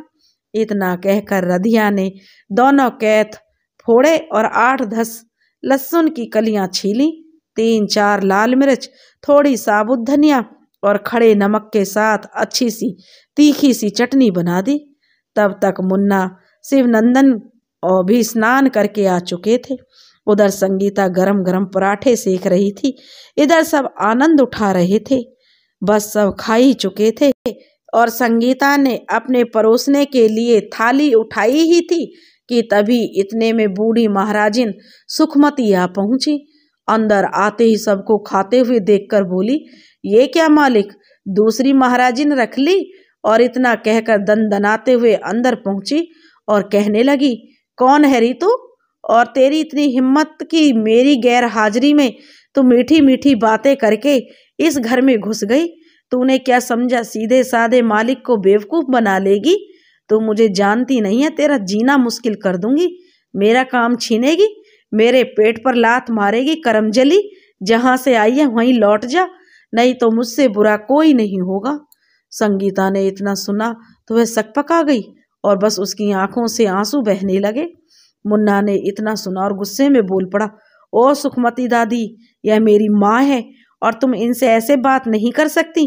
तुम तो मुझे दूध में पानी मिलाकर देती थी और सारा दूध खुद पी जाती थी और मेरी दाल में भी घी नहीं डालती थी। रदिया बोली, सुखमती काकी, तुम्हारी उम्र का लिहाज कर रहे हैं, नहीं तो ये जो तुम्हारी काली जुबान है ना और काला दिल है, तुम्हारे विनाश का यही कारण है। तभी सुखमती गुस्से में रदिया से बोली, मैं तेरे जैसी नहीं हूँ रदिया कि पति मर गया तो देवर से विवाह रचा लिया, तुझे तो कोई लिहाज है ही नहीं। तभी दीनू काका बोल पड़े, अरे सुखमती, काहे लोगों की खुशियों को नजर लगा रही हो? अगर कोई किसी के मिल जाने से खुश है तो तुझे क्यों परेशानी हो रही है? सबकी अपनी अपनी जिंदगी है, सबको अपने हिसाब से रहने दो। तो वह कहने लगी, कैसी बातें कर रहे हो दीनू? कोई मेरे पेट पर लात मारे, कोई मेरी नौकरी छीने और मैं कुछ ना कहूँ? सुखमती गुस्से से चीख पड़ी। तभी दीनू काका फिर बोले, इस बिटिया ने ना तो कोई तेरा काम छीना है, यह इस बच्चे को बेहोशी की हालत में मिली थी, यह मासूम इसे अपनी माँ समझ बैठा है। तो वह कहने लगी, यह भली चलाई, किसी भी अनजान को ठाकुर साहब अपने घर में बीवी बनाकर ले आए और गांव वालों को पता ही नहीं है। सुखमती इतरा कर हाथ मटकाते हुए बोली। अब शिवनंदन सिंह से रहा नहीं गया और वे संगीता पर घटिया इल्जाम लगाते ही बोल पड़े, काकी, अभी तक मैं सब बर्दाश्त कर रहा था, लेकिन तुम अब किसी पर बेवजह लाछन लगाओगी तो बर्दाश्त नहीं कर पाऊंगा। अभी इसी समय निकल जाओ मेरे घर से और आज के बाद अपनी मनहूस शकल मत दिखाना। तुम्हारा जितना भी पैसा बनता है तुम्हारे घर पहुंचा दिया जाएगा। सुखमती काकी बोली, हाँ हाँ जाती हूँ, धौंस किसको दिखा रहे हो प्रधान जी? सारे गांव को तुम्हारी करतूतें बताऊंगी, पता नहीं किस औरत को तुमने अपने घर में रखा है। तभी मुन्ना बोल पड़ा, वो मेरी माँ है, मेरी माँ के बारे में कुछ मत कहो दादी। तो वह कहने लगी, वाह, बड़ा आया माँ वाला, ना जाने किसे उठाकर ले आया है, अभी गांव वालों को बताती हूँ। और इतना कहकर सुखमती वहां से चली गई। इधर संगीता की आंखों में आंसू रुक नहीं रहे थे। वह सोच रही थी कि कैसी फूटी किस्मत लेकर पैदा हुई हो। उसने नाश्ता भी नहीं किया और कमरे में जाकर रोने लगी। तभी रधिया शिवनंदन सिंह से बोली, मालिक, मुन्ना के हाथों खाना भेजिए तो बिटिया खा लेगी। शिवनंदन ने थाली लगाकर मुन्ना के हाथों भिजवा दी और मुन्ना से बोले, जाओ माँ को खाना खिला दो। मुन्ना थाली लेकर पहुंचा और संगीता से बोला, माँ खाना खा लो। संगीता बोली, भूख नहीं है। तो मुन्ना बोला, मुझे पता है माँ, तुम्हें भूख तो है लेकिन तुम खाना नहीं चाहती। तुम्हें सुखमती दादी की बात का बुरा लगा है, लेकिन पता है माँ, वो बहुत बुरी है, वो तो सबको ऐसे ही कुछ भी बोलती रहती है। लो मेरे हाथों से खाना खा लो माँ, मुझे भूख नहीं है, संगीता ने फिर कहा। तो लेकिन मुन्ना ने निवाला तोड़ा, संगीता के मुंह में डाल दिया और बोला, चुपचाप खा लो नहीं तो मैं रूठ जाऊंगा। और संगीता ने नाश्ता खाना शुरू कर दिया। मुन्ने के हाथ से संगीता ने नाश्ता खा लिया। यह सब शिवनंदन सिंह पर्दे के पीछे से देख रहे थे। मुन्ना का संगीता के प्रति इतना गहरा प्रेम देखकर शिवनंदन सिंह की आंखें भर आईं। उन्होंने सोचा, यह तो इसकी सगी माँ भी नहीं है, फिर भी इन दोनों के बीच अटूट प्रेम है। काश ये माँ बेटे एक दूसरे से कभी अलग ना हो, लेकिन ये कैसे हो सकता है? संगीता को तो कभी ना कभी इस घर से जाना पड़ेगा और यह तो हमारे घर की सदस्य भी नहीं है, पता नहीं कौन है। और अगर कभी कोई इसको ढूंढते हुए यहाँ आ गया तो संगीता को वापस जाना ही पड़ेगा। फिर मुन्ने का क्या होगा? वह बेचारा तो माँ के लिए पहले से ही तरस रहा था और अगर संगीता भी चली गई तो बेचारे का ना जाने क्या हाल होगा। लेकिन अभी तो दोनों एक दूसरे को पाकर बहुत खुश थे। बाद की बात में देखा जाएगा। शिवनंदन खुद को दिलासा देकर जो बाहर आ गए, तभी मीठी दौड़ते हुए आई। मुन्ना मुन्ना कहाँ हो तुम? देखो मैं अपनी नानी के घर से वापस आ गई। मुन्ना भी मीठी की आवाज़ सुनकर बाहर आकर बोला, तुम आ गई मीठी? तो मीठी बोली, हाँ। मुन्ना बोला, मेरे साथ अंदर चलो, तुम्हें मैं कुछ दिखाता हूँ। मीठी ने पूछा, क्या हुआ मुन्ना, ऐसा क्या दिखाना चाहते हो? मीठी मुन्ना के पड़ोस की छोटी सी बच्ची थी। तो मुन्ना बोला, बस तुम अपनी आंखें बंद कर लो। तो वह बोली, अच्छा बाबा, लो कर ली बंद आंखें। और मुन्ना मीठी को संगीता के पास ले जाकर बोला, मीठी अब आंखें खोलो। मीठी ने जैसे ही आंखें खोली, संगीता को सामने देखकर हैरानी से बोली, मुन्ना ये कौन है? मुन्ना बोला, पहचानो तो भला, ये कौन है? तो मीठी बोली, नहीं पहचाना मुन्ना, अब बताओ भी ये कौन है? तब मुन्ना बोला, अरे पगली, ये मेरी माँ है।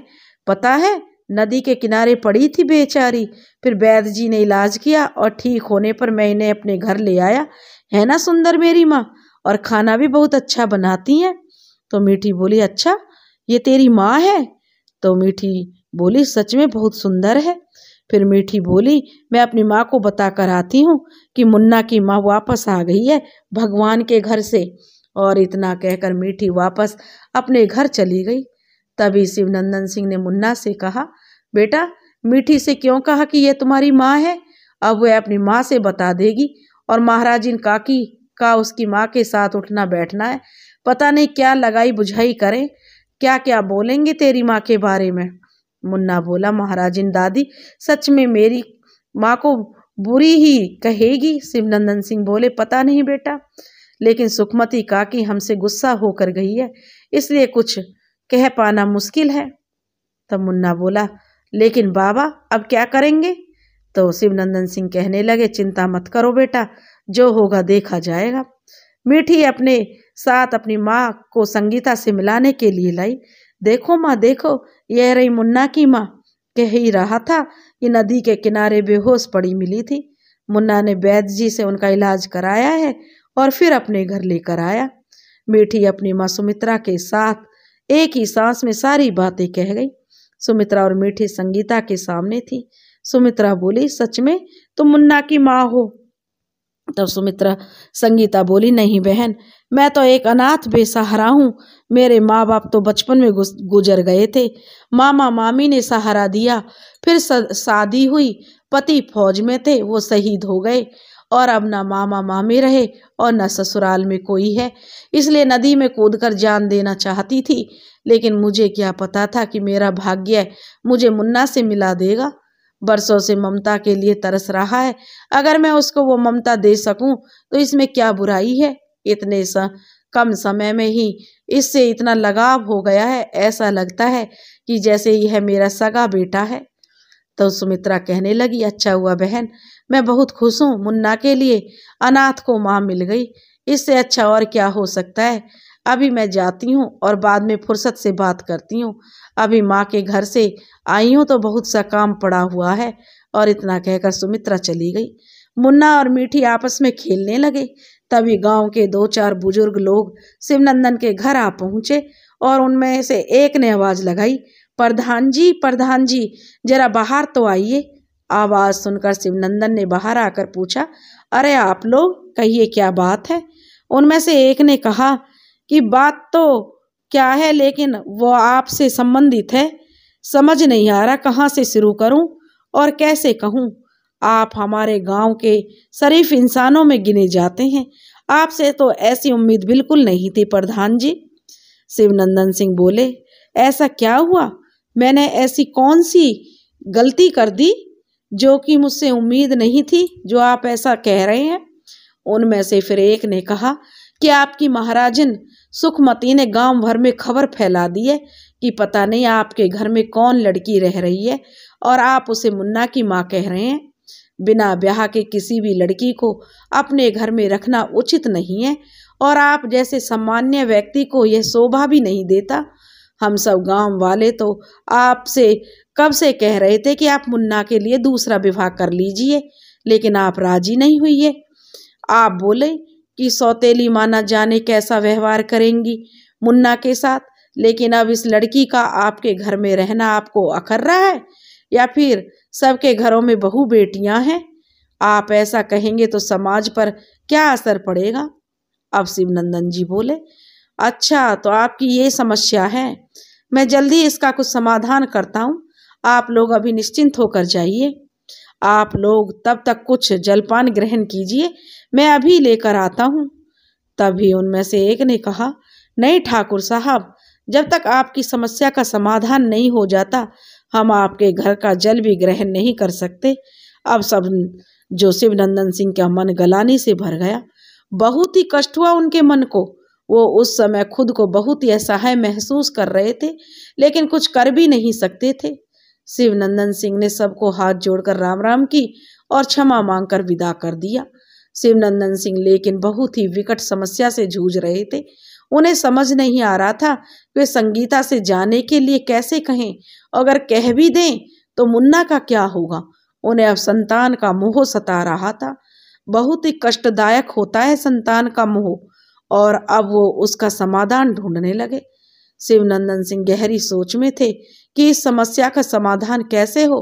तभी दीनू काका दोपहर के खाने के लिए खेतों से लौटे तो उन्होंने शिवनंदन सिंह को ऐसी चिंतित अवस्था में देखकर पूछा, क्या हुआ मालिक, आप ऐसे उदास क्यों बैठे हैं?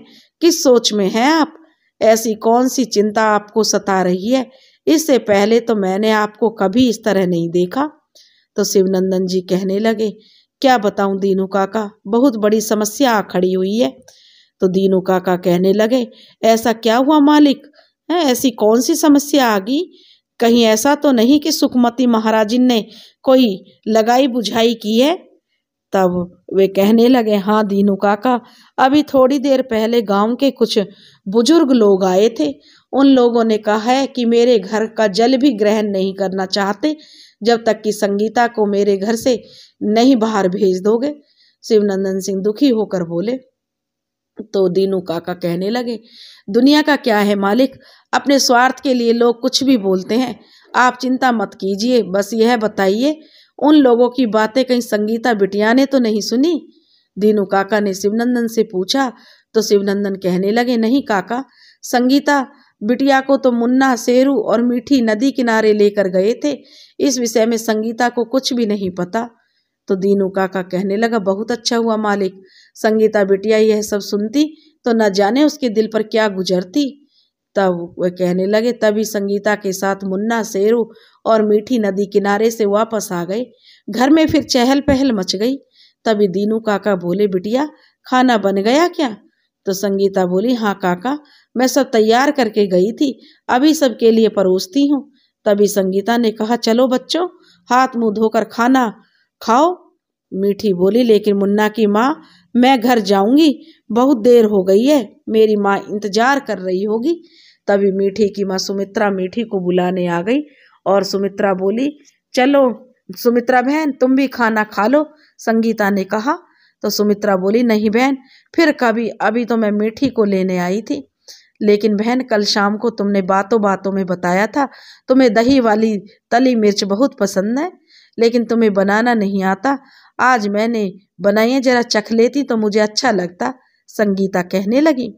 तो सुमित्रा ने पूछा, और क्या क्या बनाया है तुमने? तो वह कहने लगी, ज्यादा नहीं, काली दाल, हरी धनिया की चटनी, आलू का भरता, तली मिर्च और बाजरे की रोटी के साथ में छाछ, संगीता ने जवाब दिया।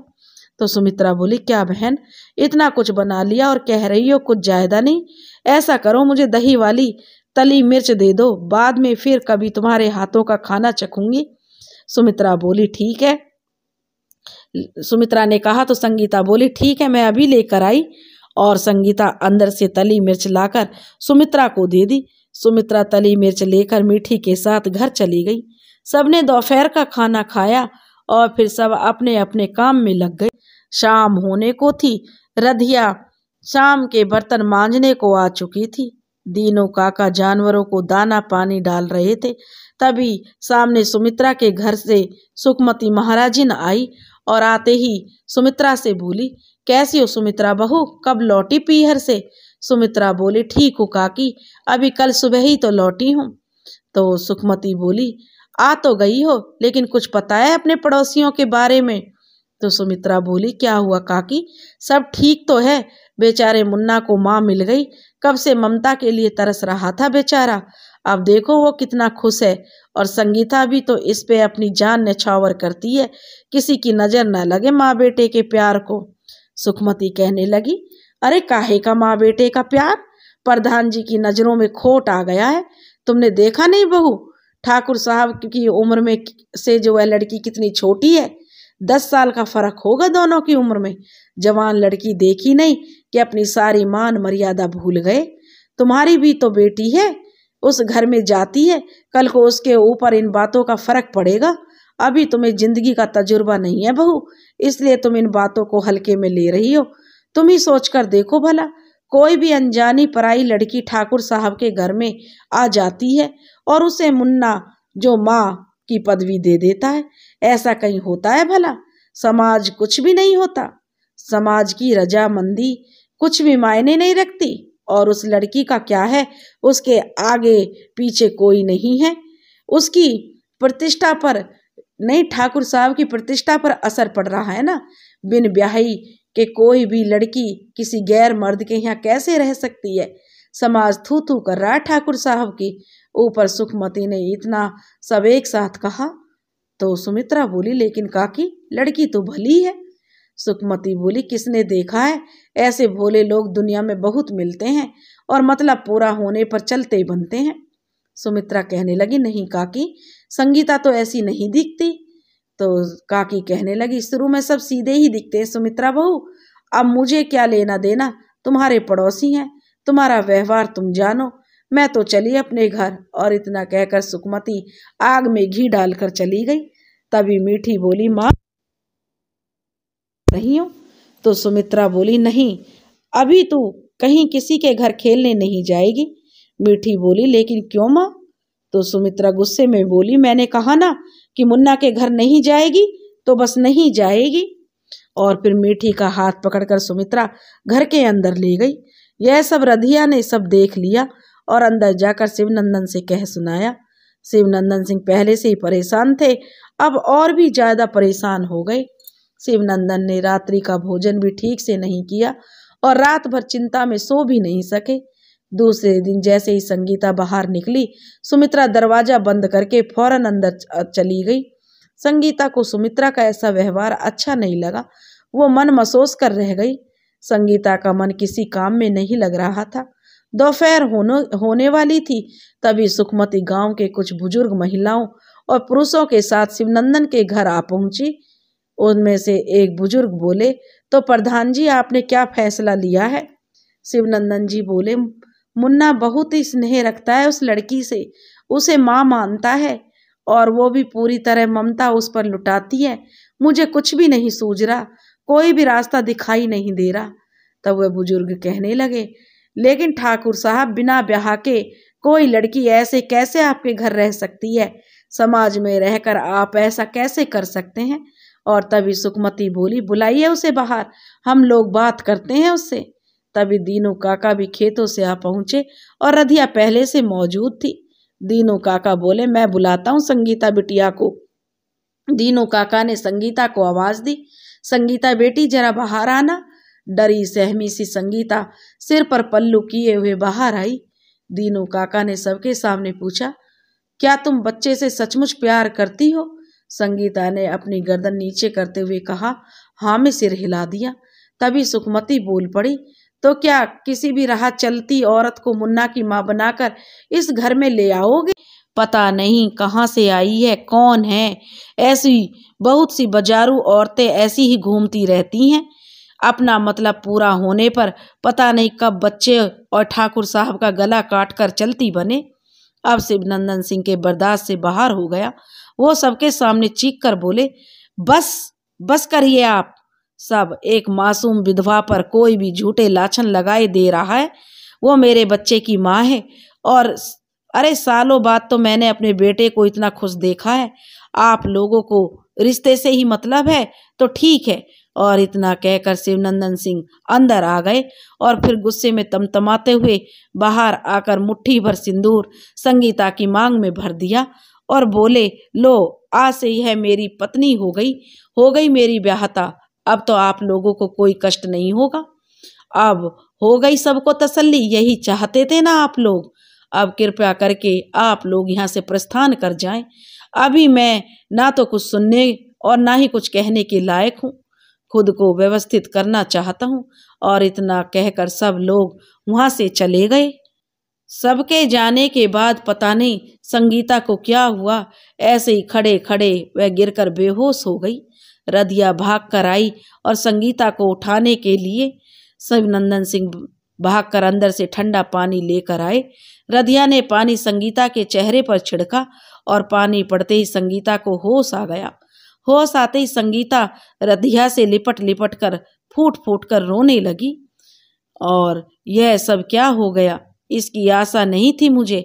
मैं तो बस बच्चे के साथ रहना चाहती थी, उसके साथ रहकर मैं अपने सारे दुख भूल गई थी।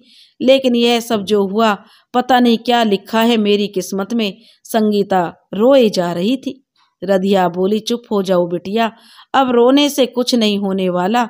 ये समाज है बिटिया, यहाँ लोग चैन से जीने नहीं देते। अगर ठाकुर साहब तुम्हारी मांग नहीं भरते तो ये लोग न जाने कौन कौन से लाछन लगाते तुम पर। शायद यही नियति थी और यही उस ऊपर वाले की मर्जी थी। लेकिन इन सब में मेरा क्या दोष है? मैं तो सिर्फ मुन्ना की माँ बनकर रहना चाहती थी। संगीता गुस्से में चीख पड़ी, लेकिन मुझसे तो जबरदस्ती किसी की पत्नी बना दिया गया। मैं कैसे, ये कैसी नियति है कि मैं किसी की भी पत्नी बन जाऊंगी? और यह तो मेरा फूटा भाग्य है। संगीता गुस्से से उठी और कुएं से एक बाल्टी निकालकर अपने ऊपर उड़ेलकर बोली, काकी नहीं बनना मुझे किसी की पत्नी। लो धुल गया सिंदूर। मैं किसी की ब्याहता नहीं हूँ और अब मैं इस घर में भी नहीं रहूंगी। कल ही अपने घर लौट जाऊंगी। क्या हुआ जो कोई सदस्य नहीं है मेरे घर में? कम से कम घर तो है, वहाँ कम से कम कोई मुझ पर लाछन तो नहीं लगाएगा। काकी बोली, बिटिया चलो पहले तुम अंदर चलकर अपने कपड़े बदल लो। अभी तुम्हारा मन अच्छा नहीं है, अभी तुम गुस्से में हो इसलिए ऐसा कह रही हो। बाद में ठंडे दिमाग से सोचना। शाम का समय है, धीरे धीरे अंधेरा भी गहरा रहा था।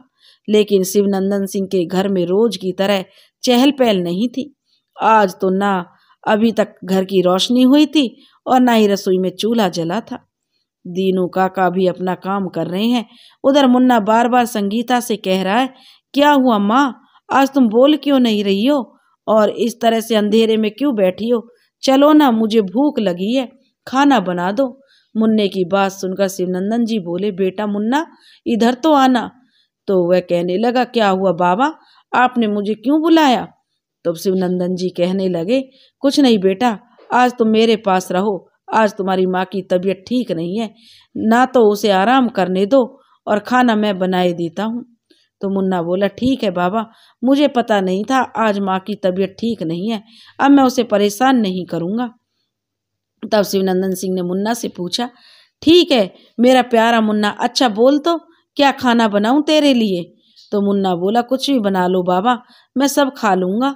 तो शिवनंदन बोले, ठीक है तू अब यहीं बैठ जा, बाहर दीनू काका के पास खेल, लेकिन माँ के पास मत जाना। तो मुन्ना बाहर कहीं चला गया और कहने लगा, ठीक है मैं बाहर जाकर शेरू के साथ हूँ, और बाड़े में खेलने लगा। शिवनंदन जी ने खाना बनाकर दीनू काका को परोस दिया और मुन्ना को भी दे दिया। मुन्ना के खाना खा लेने के बाद बोले, लो मुन्ना अपनी माँ को भी खाना खिलाया। तो मुन्ना बोला, ठीक है बाबा। और इतना कहकर मुन्ना थाली लेकर संगीता के पास पहुंचा और बोला, लो माँ खाना खा लो। तो संगीता कहने लगी, नहीं बेटा मुझे भूख नहीं है, तू थाली ले जा। तो मुन्ना बोला, ठीक है। और इतना कहकर मुन्ना थाली लेकर शिवनंदन के पास चला आया। शिवनंदन बोले, मुन्ना तू दीनू काका के पास जा, मैं तेरी माँ को खाना खिलाकर आता हूँ। और शिवनंदन थाली लेकर संगीता के पास पहुँचे और कहने लगे, माफ़ कीजिए, जो हुआ वो होना नहीं चाहिए था, वो सब क्रोधवश हुआ। मुझे पता है कि आज आपको मेरी वजह से बहुत कष्ट हुआ, लेकिन कृपया करके उसका गुस्सा आप खाने पर ना उतारें। संगीता क्रोध से तमतमाते हुए बोली, यह आपने जानबूझकर किया है। आपके मन में बात आई थी कैसे भी, यह बात आपके मन में आई भी कैसे? मैं आपसे विवाह कर सकती हूँ। मैं किसी की विधवा हूँ तो इसका मतलब यह नहीं कि कोई भी मुझ पर हक जताकर अपनी ब्याहता बना लेगा। मैं अपने पति से अब तक भी बहुत प्यार करती हूँ और हमेशा उन्हीं से करती रहूंगी, और मैं कल ही आपका घर छोड़कर चली जाऊंगी। नहीं चाहिए आपकी खैरात। आपके घर में सर छुपाने की इतनी बड़ी कीमत मांग ली आपने। लज्जा नहीं आई आपको किसी विधवा की मजबूरी का फायदा उठाते हुए? कुछ तो रहम किया होता। यूं ही सबके सामने मेरी मांग में सिंदूर भर दिया। क्या जवाब दूंगी मैं अपनी अंतरात्मा को? मुझे खुद से घृणा हो रही है। और ये खाना लेकर आप कौन सी सांत्वना देने आए हैं मुझे? जो आपको करना था वो तो आपने कर ही दिया। अभी इसी वक्त मेरे सामने से चले जाइए। मैं अभी अपने आपे में नहीं हूँ। और शिवनंदन सिंह थाली लेकर वापस आ गए। उनकी आंखें भी भर आई थी। शायद 2 बूंद आंसू भी टपक गए, जो उन्होंने फौरन पोंछ लिए ताकि कोई देख ना ले। उस रात शिवनंदन सिंह ने खाना खाए बिना ही सो गए। दूसरे दिन सुबह का माहौल भी एकदम सुस्त सा था। रधिया ने अपना काम कर दिया और बोली, बिटिया हम जा रहे हैं। संगीता बोली, काकी मैं भी आज यहाँ से चली जाऊंगी। रधिया बोली, बिटिया एक बात कहें, अब तुम्हारा इस बच्चे के सिवा कोई नहीं है। वहां जाकर भी तुम क्या करोगी? पता है अकेली औरत को यह समाज जीने नहीं देता। पता है बिटिया हमने अपनी जिंदगी अकेले कैसे गुजारी है, यह हम ही जानते हैं। एक विधवा का कोई नहीं होता, और फिर तुम दिल से चाहे मानो, लेकिन समाज के सामने तुम ठाकुर साहब की ब्याहता हो। दिल से चाहे तुम मानो या ना मानो, चांद सा बेटा मिला है तुम्हें, और ठाकुर साहब भी दिल के बहुत अच्छे हैं। पूरा गांव उनकी इज्जत करता है। बस हमारे मन में जो बात थी हमने कह दी। आगे तुम्हारी मर्जी। अब तुम्हें जो करना है करो, यह तुम जानो। और वह चली जाओगी तो ठीक है, और अगर नहीं जाओगी तो किसी अनाथ बच्चे की जिंदगी संवर जाएगी। अच्छा, इतना कहकर रधिया वहां से चली गई। रधिया की बातें सुनकर संगीता सोच में पड़ गई। क्या फैसला ले? संगीता सोच विचार में थी कि यहाँ से जाए या नहीं। तभी मुन्ना भागते हुए आया और बोला, माँ क्या तुम मुझे छोड़कर जा रही हो? तो संगीता बोली, नहीं मेरे मुन्ने, तुम्हें छोड़कर भला मैं कैसे जा सकती हूँ, और तुमसे ऐसा किसने कहा? तो मुन्ना बोला, वो रधिया काकी कह रही थी। रधिया काकी? संगीता बोली, रधिया काकी तो कुछ भी कहती हैं। चल मैं स्नान करके आती हूँ, फिर नाश्ता भी तो बनाना है। और ऐसा कहकर संगीता चली गई। स्नान करके उसने सूर्य भगवान को जल चढ़ाया, तुलसी के चौरे की पूजा की। तभी उसे रसोई में कुछ आवाज आती सुनाई दी। उसने जाकर देखा तो शिवनंदन सिंह नाश्ते की तैयारी कर रहे थे। संगीता ने कहा, चलिए आप सब छोड़िए, नाश्ता मैं बनाती हूँ। आज बनाकर खिला देंगी आप? शिवनंदन ने कहा, कल से तो मुझे ही बनाना है, इसलिए आदत डाल रहा हूँ, क्योंकि आज तो आप चली जाएंगी। तब संगीता कहने लगी, मैं कहीं नहीं जा रही हूँ अपने मुन्ने को छोड़कर, चलिए आप छोड़िए। और शिवनंदन सिंह सब कुछ छोड़कर चेहरे पर हल्की सी मुस्कान लेकर बाहर चले गए। आज घर में थोड़ी रौनक थी, क्योंकि सबके चेहरे पर मुस्कान थी। दोपहर होने को थी, तभी सुमित्रा कुछ सामान लेकर संगीता के पास आई और कहने लगी, संगीता बहन मैं तुमसे कुछ कहने आई थी और कुछ देने। तो संगीता ने कहा, हाँ बहन बोलो, क्या बात है? तो सुमित्रा ने पूछा, सुबह माता के मंदिर गई थी, वहां से ये लाल चूड़ियाँ सिंदूर लाई हूँ, लाओ तुम्हारी मांग में डाल दूं, और ये लाल चूड़ियाँ तुम्हारी कलाइयों में पहना देती हूँ, ताकि अब से कोई तुम पर उंगली ना उठा पाए। सुमित्रा ने संगीता से कहा। तो संगीता कहने लगी, लेकिन बहन यह सब मेरे लिए क्यों? अभी कल के सदमे से मैं उबर नहीं पाई हूँ, और आज तुम ये सब लेकर आ गई हो। संगीता ने दुखी होकर सुमित्रा से कहा।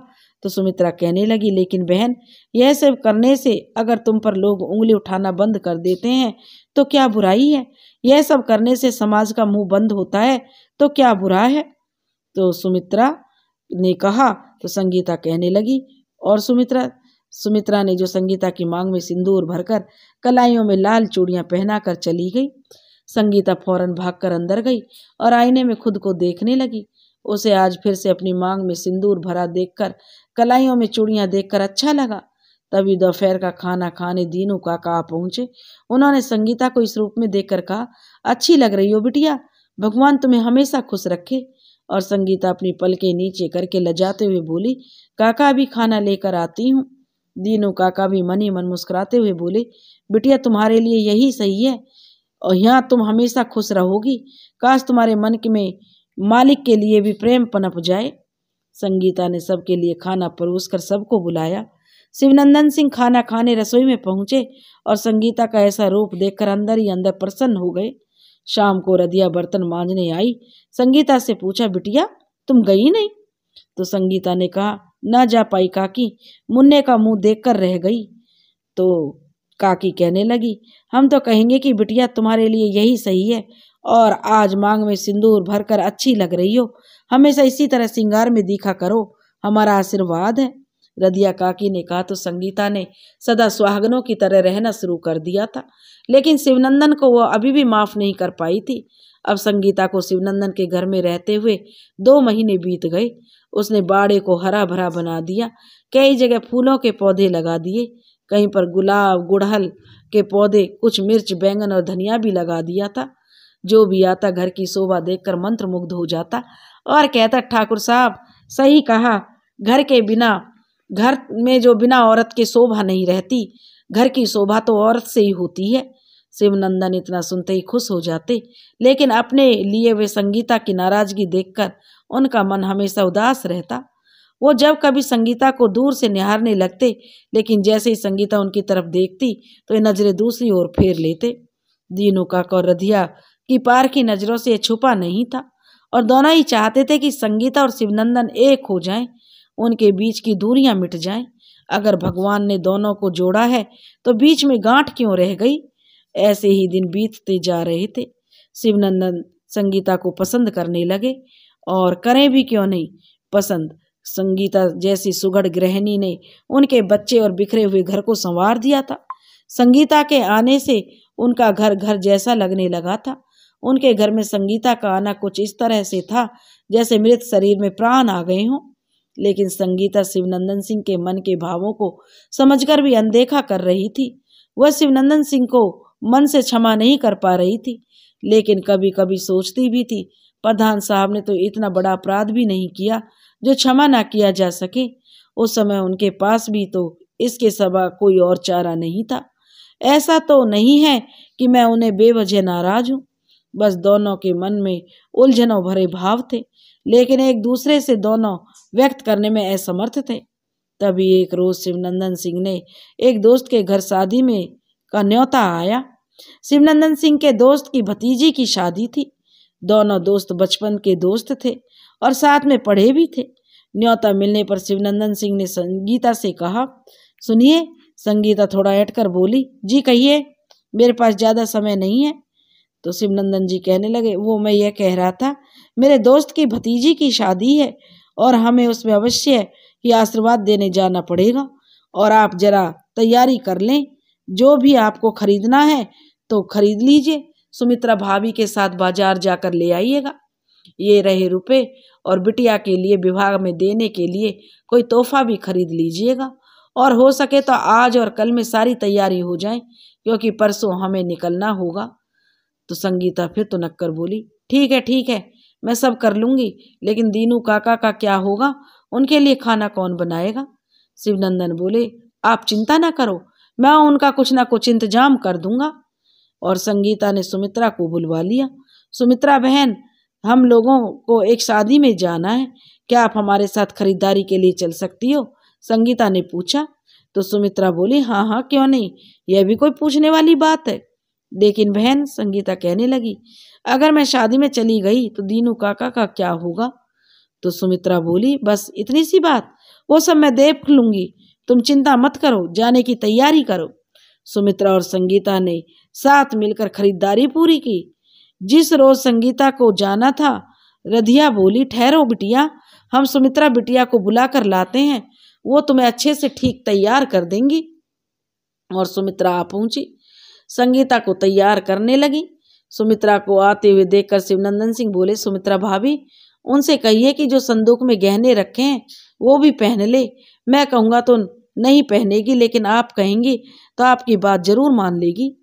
तो सुमित्रा बोली, ठीक है भाई साहब, आप चिंता ना करें, मैं मना लूंगी, और कुछ भी कहना हो तो कह दूं उनसे कि आपने कहा है। सुमित्रा ने शिवनंदन से ठिठोली करते हुए मुस्कुराकर कहा। तो शिवनंदन सिंह अपने सिर पर हाथ फेरते हुए शर्माते हुए बोले, कैसी बातें कर रही हो भाभी, और इतना कहकर बाहर चले गए। सुमित्रा ने संगीता को तैयार किया और खुद को तैयार करके खुद को ही देखकर बोली, लाओ तो जरा काला टीका लगा दूं, कहीं तुम्हें नजर न लग जाए। तभी मुन्ना मीठी वहां पर आ पहुंचे और कहने लगे, माँ आज तुम बहुत सुंदर दिख रही हो। मुन्ना ने रधिया से पूछा। तो कसम से बिटिया, रधिया कहने लगी, बहुत ज्यादा खूबसूरत लग रही हो, भगवान करे तुम्हारा श्रृंगार ऐसे ही बने रहे। वाकई में संगीता का रूप लावण्य आज देखने लायक था। बीच से मांग निकालकर बड़ा सा जूड़ा, माथे पर मांग टीका, कानों में झुमके, गले में कांच की चूड़ियां और सीतारामी हार, गहरे बैंगनी रंग की बनारसी साड़ी, हाथों में चूड़ियां, साथ में सोने के कंगन, कमर में कमरबंद और पैरों में पायल पहनकर वह किसी महारानी से कम नहीं लग रही थी। तभी मुन्ना बाहर आया और बाहर से शिवनंदन सिंह का हाथ पकड़कर अंदर लाकर बोला, देखो बाबा, आज मेरी माँ कितनी सुंदर लग रही है। शिवनंदन सिंह ने जैसे संगीता को देखा तो कुछ बोल ही नहीं पाए और बस एकटक संगीता को देखते रहे। मुन्ना फिर बोला, बोलो ना बाबा, माँ सुंदर लग रही है ना। तो शिवनंदन ने सिर हिलाकर हाँ में जवाब दिया। तो मुन्ना बोला, ऐसे नहीं बाबा, मुंह से बोलो कि सुंदर लग रही है। तो शिवनंदन कहने लगे, अरे हाँ, आज तेरी माँ बहुत सुंदर लग रही है। और इतना कहकर शिवनंदन जो अंदर से बाहर आ गए। रधिया और सुमित्रा ने शिवनंदन के भावों को बहुत पहले से पढ़ लिया था। तांगे पर सामान चढ़ाया जा रहा था, बस सब निकलने ही वाले थे। बाहर आकर संगीता ने सुमित्रा से कहा, अच्छा बहन चलती हूँ, दीनू काका का ध्यान रखना। और इतना कहकर संगीता तांगे पर बैठ गई। तांगा चल पड़ा अपनी मंजिल की ओर। 30-40 किलोमीटर का सफर था। रास्ता भी बहुत सुहाना था। कहीं तो पानी से भरे पोखर मिलते और उन पर गहरे गुलाबी बेशरम के फूल तैरते हुए नजर आते, तो कहीं खेतों में काम करते हुए लोग नजर आ रहे थे। कहीं पेड़ों की घनी छाया मिलती तो कहीं झाड़ियों का वीरानापन। रास्ता भी इतना अच्छा था कि कहीं कहीं तो बहुत ही उबड़ खाबड़ था और तांगा भी अपना संतुलन खो बैठता था। शिवनंदन सिंह तांगे के ऊपर जाते और इसी तरह संगीता का पल्लू भी बार बार गिर रहा था। ऊपर से उसने इतने भारी भरकम गहने पहन रखे थे जो कि उसे भारी साड़ी और गहने पहनने की आदत नहीं थी। जब भी संगीता का पल्लू गिरता, शिवनंदन सिंह कनखियों से संगीता को निहार लेते। ये सब संगीता को महसूस हो रहा था, लेकिन साथ में नजरअंदाज भी कर रही थी। ठाकुर साहब अब थोड़ी देर सुस्ता लेते हैं, देखते हैं अगर कोई कुआं दिखाई दे तो पेड़ नीचे बैठ जाते हैं और तांगा भी खड़ा कर दूंगा। शिवनंदन बोले, ठीक है जी बिल्कुल, और कुछ जलपान की भी व्यवस्था कर लेंगे, भूख भी लगाई होगी और अभी वहां पहुंचने में न जाने कितना समय लगे।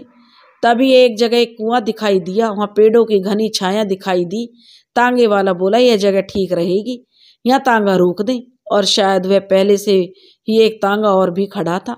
हाँ हाँ क्यों नहीं, मुझसे पूछने की क्या जरूरत है आपको, अगर जगह ठीक लग रही है तो तांगा रोक दीजिए, शिवनंदन सिंह बोले। तभी तांगे वाले ने तांगा रोक दिया, लेकिन परिचय हुआ तो वो दूसरे तांगे वाले तो गांव के ही निकले, जो परिवार भी उसी शादी में जा रहा था। लेकिन उनको यहाँ रुकने के लिए बहुत देर हो गई थी, तो उन्होंने शिवनंदन सिंह से कहा कि अब हम चलेंगे, आप लोग विश्राम कीजिए। और इतना कहकर वो लोग चले गए। तांगे वाले ने अपनी तांगे में रखी बाल्टी उठाकर पानी निकाला, सबने हाथ पैर धो लिए। फिर संगीता ने आलू की सब्जी, पूड़ियाँ निकाली और साथ में आम का अचार जो वह घर से बनाकर लाई थी। सबने साथ में भोजन किया और थोड़ी देर बाद विश्राम करने के बाद तांगा फिर अपने गंतव्य की ओर चल पड़ा। थोड़ी दोपहरी चढ़ाई थी, सूरज की गर्मी फेंक रहा था।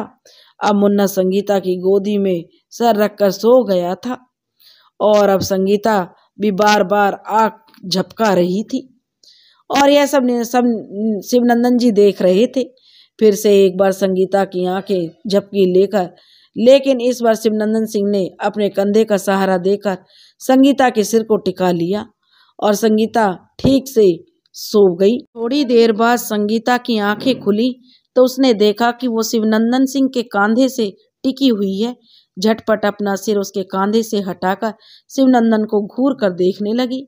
शिवनंदन सिंह जी मुस्कुराकर दूसरी ओर देखने लगे। अब शाम भी होने वाली थी और रास्ता भी पार हो चुका था। मुश्किल से 2-3 कोस बचा होगा। तभी संगीता ने कहा, रोको रोको तांगा रोको। शिवनंदन ने पूछा, क्या हुआ संगीता? तो संगीता बोली, मैंने मोर देखा है, अभी मुझे उसके करीब से देखना है। शिवनंदन सिंह संगीता की इस तरह की बचकानी हरकत देखकर हंस पड़े। शिवनंदन सिंह का अपने ऊपर ऐसा हंसना देखकर संगीता चिढ़कर बोली, बढ़ाइए तांगा, अब मुझे कुछ नहीं देखना। शिवनंदन बोले, नहीं नहीं, हम सब मोर देखकर ही जाएंगे, और चलिए उतरिए तांगे से। और सब उतरकर मोरों के झुंड को देखने लगे। अंधेरा गहराने तक तांगा शादी वाले घर में जो मेहमानों को लेकर जा पहुंचा था। दरवाजे पर पहुंचते संगीता ने अपना घूंघट थोड़ा लंबा कर लिया। शिवनंदन सिंह अपने दोस्त धर्मवीर के गले मिले और बड़े बुजुर्गों के चरण स्पर्श किए, और संगीता ने भी बड़ों के चरण छुए। अरे मित्र, धर्मवीर सिंह बोले, यह सब कब हुआ, हमें बताया भी नहीं। तो शिवनंदन बोले, अरे मित्र, बहुत लंबी कहानी है, आराम से बैठकर सुनाता हूँ। और कुछ महिलाएं संगीता को अपने साथ लेकर चली गईं। शिवनंदन अपने परम मित्र धर्म के साथ जा बैठे। शिवनंदन सिंह ने जलपान ग्रहण करते करते सारी कहानी कह सुनाई। धर्म सिंह बोले, अच्छा तो ये सब अचानक हो गया, लेकिन ये तो बताओ कि अब तो सब ठीक है ना? भाभी ने तुम्हें स्वीकार कर लिया या नहीं? तुमसे प्रेम करने लगी है या नहीं? शिवनंदन सिंह ने उत्तर दिया, पता नहीं इसका क्या मतलब है, हाँ है या ना? धर्म सिंह ने पूछा। हाँ मित्र, कुछ पता नहीं, शिवनंदन सिंह ने उत्तर दिया। और तुम्हारी तरफ से? धर्म ने फिर पूछा। वो भी पता नहीं, पूरी तरह से उन पर निर्भर है सब कुछ। बस जिस दिन उसने स्वीकार कर लिया तो मैं ना नहीं करूँगा, शिवनंदन ने अपना जवाब दिया। मतलब? धर्म बोले, मतलब आपको कोई ऐतराज नहीं है, आप शायद भाभी को पसंद करने लगे हो। तो इसी तरह दोनों की बातचीत जारी थी। संगीता को महिलाएं भीतर ले गई थीं। धर्म सिंह की पत्नी बोली, आओ बहन, संकोच मत करो, भाई साहब ने दूसरा विवाह भी कर लिया और हमें बुलाया भी नहीं। धर्म सिंह की पत्नी रुक्मणी ने संगीता को उल्हाना दिया तो वह कहने लगी, वो क्या है जीजी, सब इतनी जल्दी में हुआ कि किसी को बुलाने का मौका नहीं मिला। संगीता ने अपनी सफाई दी। तभी शिवनंदन सिंह, जो गांव से आने वाले मेहमान जिनका तांगा रास्ते में मिला था, उनकी पत्नी जानकी बोली, क्यों झूठ बोलती हो बहन, अचानक से सब कैसे हो गया? मैं आप सबको सच्चाई बताती हूँ। हुआ यूं कि नदी के किनारे बेहोशी में मुन्ना को मिली थी और मुन्ना इन्हें अपनी माँ समझकर घर ले आया। जब गांव के बड़े बुजुर्गों ने प्रधान जी पर उंगली उठाना शुरू कर दिया तो एक दिन प्रधान जी ने गुस्से में आकर इनकी मांग भर दी। मर्दों का क्या है, और फिर अपने से 8-10 साल छोटी पत्नी मिले तो कोई भी मर्द शादी करने को राजी हो जाएगा। तभी रुक्मणी बोली, कैसी बातें कर रही हो बहन, बिना बात के किसी के बारे में ऐसे नहीं बोलते। जो भी हो गया, अब तो भाई साहब की ब्याहता ही है ना। जानकी बोली, कोई किसी की मजबूरी में ब्याहता बनता है और कोई मजबूरी में ब्याहता बनता है। तो अब ये तो वही जाने कि वह इनकी मजबूरी थी या उनकी मजबूरी है? ये तो ये दोनों ही जान सकते हैं। तभी वह कहने लगी, रहने दीजिए जानकी बहन, यह सब बिटिया को आशीर्वाद देने आए हैं, शादी अच्छे से निपट जाए बस, रुक्मणी ने कहा। तो कहने लगी, अरे भाई, मुझे क्या लेना देना दुनियादारी से, वो तो मैं गलत को गलत और सही को सही कह रही थी। और इतना कहकर जानकी वहां से चली गई। खड़े खड़े संगीता की बड़ी बड़ी आंखों से आंसू टपकने लगे। रुक्मणी बोली, चलो हटाओ बहन, तुम भी क्या अपना मन खराब कर रही हो? लोग तो कुछ भी कहते रहते हैं, चलो अपना मुंह धोकर कपड़े बदल लो, बहुत भारी साड़ी पहन रखी है, इससे काम भी नहीं करते बनेगा। जब कल बारात का समय होगा तब फिर से पहनकर अच्छे से तैयार हो जाना, और इतना सुंदर चेहरा उदास अच्छा नहीं लगता, जरा मुस्कुराओ तो। और रुक्मणी की बात सुनकर संगीता मुस्कुरा दी और कपड़े बदलकर कामकाज में लग गई। उस दिन सारे नेकचार निपटाने के बाद रात्रि का भोजन शुरू हुआ। खाने में चने की दाल, कढ़ी की पकौड़ी और चने का साग, कद्दू की सब्जी, भरी हुई मिर्च का अचार, बूंदी के लड्डू, चावल और रोटी थे। पहले पुरुष और फिर महिलाओं की पंगत लगी। खाने में के बाद सब फुर्सत में थे, तभी रुक्मणी संगीता से बोली, चलो बहन बन्नी के मेहंदी तो लगा दो। संगीता खुश होकर बोली, हाँ हाँ क्यों नहीं। तभी रुक्मणी की जेठानी वहां आकर बोली, कैसी बातें कर रही हो रुक्मणी, पता है यह पहले विधवा थी और दूसरी शादी में ना पंडित था और ना फेरे हुए, ये कैसी शादी और कैसी ब्याह था, इसके हाथों से मेरी बेटी को मेहंदी लगवाओगी तुम। मुझे इनके गांव की जानकी देवी ने सब बता दिया है। रुक्मणी बोली, यह सब बीती बातें हैं जीजी। नहीं, उसकी जेठानी बोली, मैं यह सब नहीं जानती हूँ रुक्मणी। यह सब सुनकर तब तक मुन्ना शिवनंदन सिंह को अंदर लाकर बोला, बाबा इन काकी ने माँ के बारे में कुछ उल्टा सीधा कहा है। माँ की आंखों में आंसू निकल पड़े। तभी रुक्मणी की जेठानी बोली, क्या गलत कहा मैंने पंडित, ना फेरे और ना बराती और ना घराती, कैसी शादी। तब तक धर्म सिंह भी वहां आ पहुंचे और कहने लगे, क्षमा करें मित्र, मैं यहाँ अब एक क्षण भी नहीं रुक सकता। शिवनंदन सिंह बोले तो वो कहने लगे, क्यों मित्र। धर्म सिंह ने जवाब दिया तो शिवनंदन ने पूछा, जहाँ मेरी पत्नी का अपमान हो वहाँ मैं कैसे रुक सकता हूँ। मैं अभी इसी समय अपने परिवार सहित यहाँ से जा रहा हूँ। क्षमा करना मित्र, आप जब भी कहेंगे मैं आपके हर कार्य के लिए हमेशा तत्पर रहूंगा। अभी आज्ञा दीजिए। उन्होंने संगीता से अंदर से सामान लाने को कहा और उसी समय धर्म सिंह के साथ हाथ जोड़कर माफी मांगी और तांगे पर जाकर परिवार सहित जा बैठे। यह देखकर संगीता के मन में शिवनंदन के प्रति प्रेम के बीज अंकुर का रूप लेने लगे। धर्म सिंह का घर गुस्से में छोड़ तो दिया, लेकिन रात का समय और इतना लंबा सफर, ज्यों का त्यों तांगा गांव छोड़ता जा रहा था तो डर भी बढ़ता जा रहा था। डर सभी रहे थे, लेकिन एक दूसरे से व्यक्त नहीं कर रहे थे। भगवान का शुक्र था, उस दिन उजियारी रात थी, मतलब चांद की रोशनी पूरी धरती पर पड़ रही थी। लेकिन चाहे जो भी हो, रात तो रात होती है। कहीं उल्लुओं की आवाज डरा रही थी तो कहीं झाड़ियों में सांप गोहेरों के सरसराने की आवाज सुनाई दे जाती। सफर जारी था, क्योंकि रुकने का कोई भी फायदा नहीं था।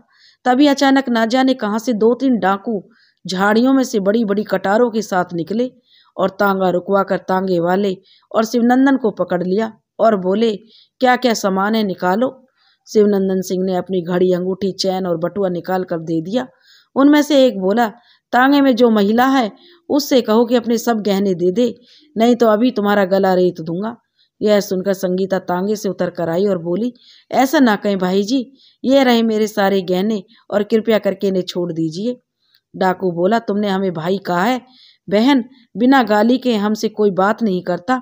तुम चिंता मत करो, हमें तुम्हारा कुछ नहीं चाहिए। हम तुम्हें कोई भी नुकसान नहीं पहुंचाएंगे और हम में से कोई एक तुम लोगों को तुम्हारे गांव तक छोड़ कर आएगा, क्योंकि आगे भी और डाकू मिल सकते हैं। और ऐसा ही हुआ। आधी रात तक सब घर पहुंच गए। संगीता ने शिवनंदन सिंह से पूछा, ऐसा भी क्या गुस्सा कि आधी रात को ही शादी का घर छोड़ दिया था? क्या कारण था? किसी का दिल जीतना था तो अभी तक नहीं जीत पाए। किसी को मुन्ने की माँ कहने का हक पाना है। तो शिवनंदन सिंह बोले। यह सुनकर संगीता शर्मा गई। फिर शिवनंदन सिंह ने पूछा, आप भी तो अपनी जान जोखिम में डालकर तांगे से उतर पड़ी? तो वह कहने लगी, संगीता, हाँ मुझे भी तो किसी का दिल जीतना था, ताकि मैं भी किसी को मुन्ने के बाबा कह सकूं। तो बनोगी मेरे मुन्ने की माँ, क्योंकि करोगी एक बार सबके सामने मुझसे विवाह? शिवनंदन सिंह ने संगीता से पूछा और संगीता शर्माते हुए शिवनंदन सिंह के गले लग गई। आज दोनों दिल से एक दूसरे के हो गए और मुन्ना को सदा के लिए माँ का प्यार मिल गया। दोस्तों, अगर आपको हमारी कहानी पसंद आई हो तो प्लीज़ हमारे चैनल को लाइक करें, सब्सक्राइब करें और शेयर करें। राधे राधे।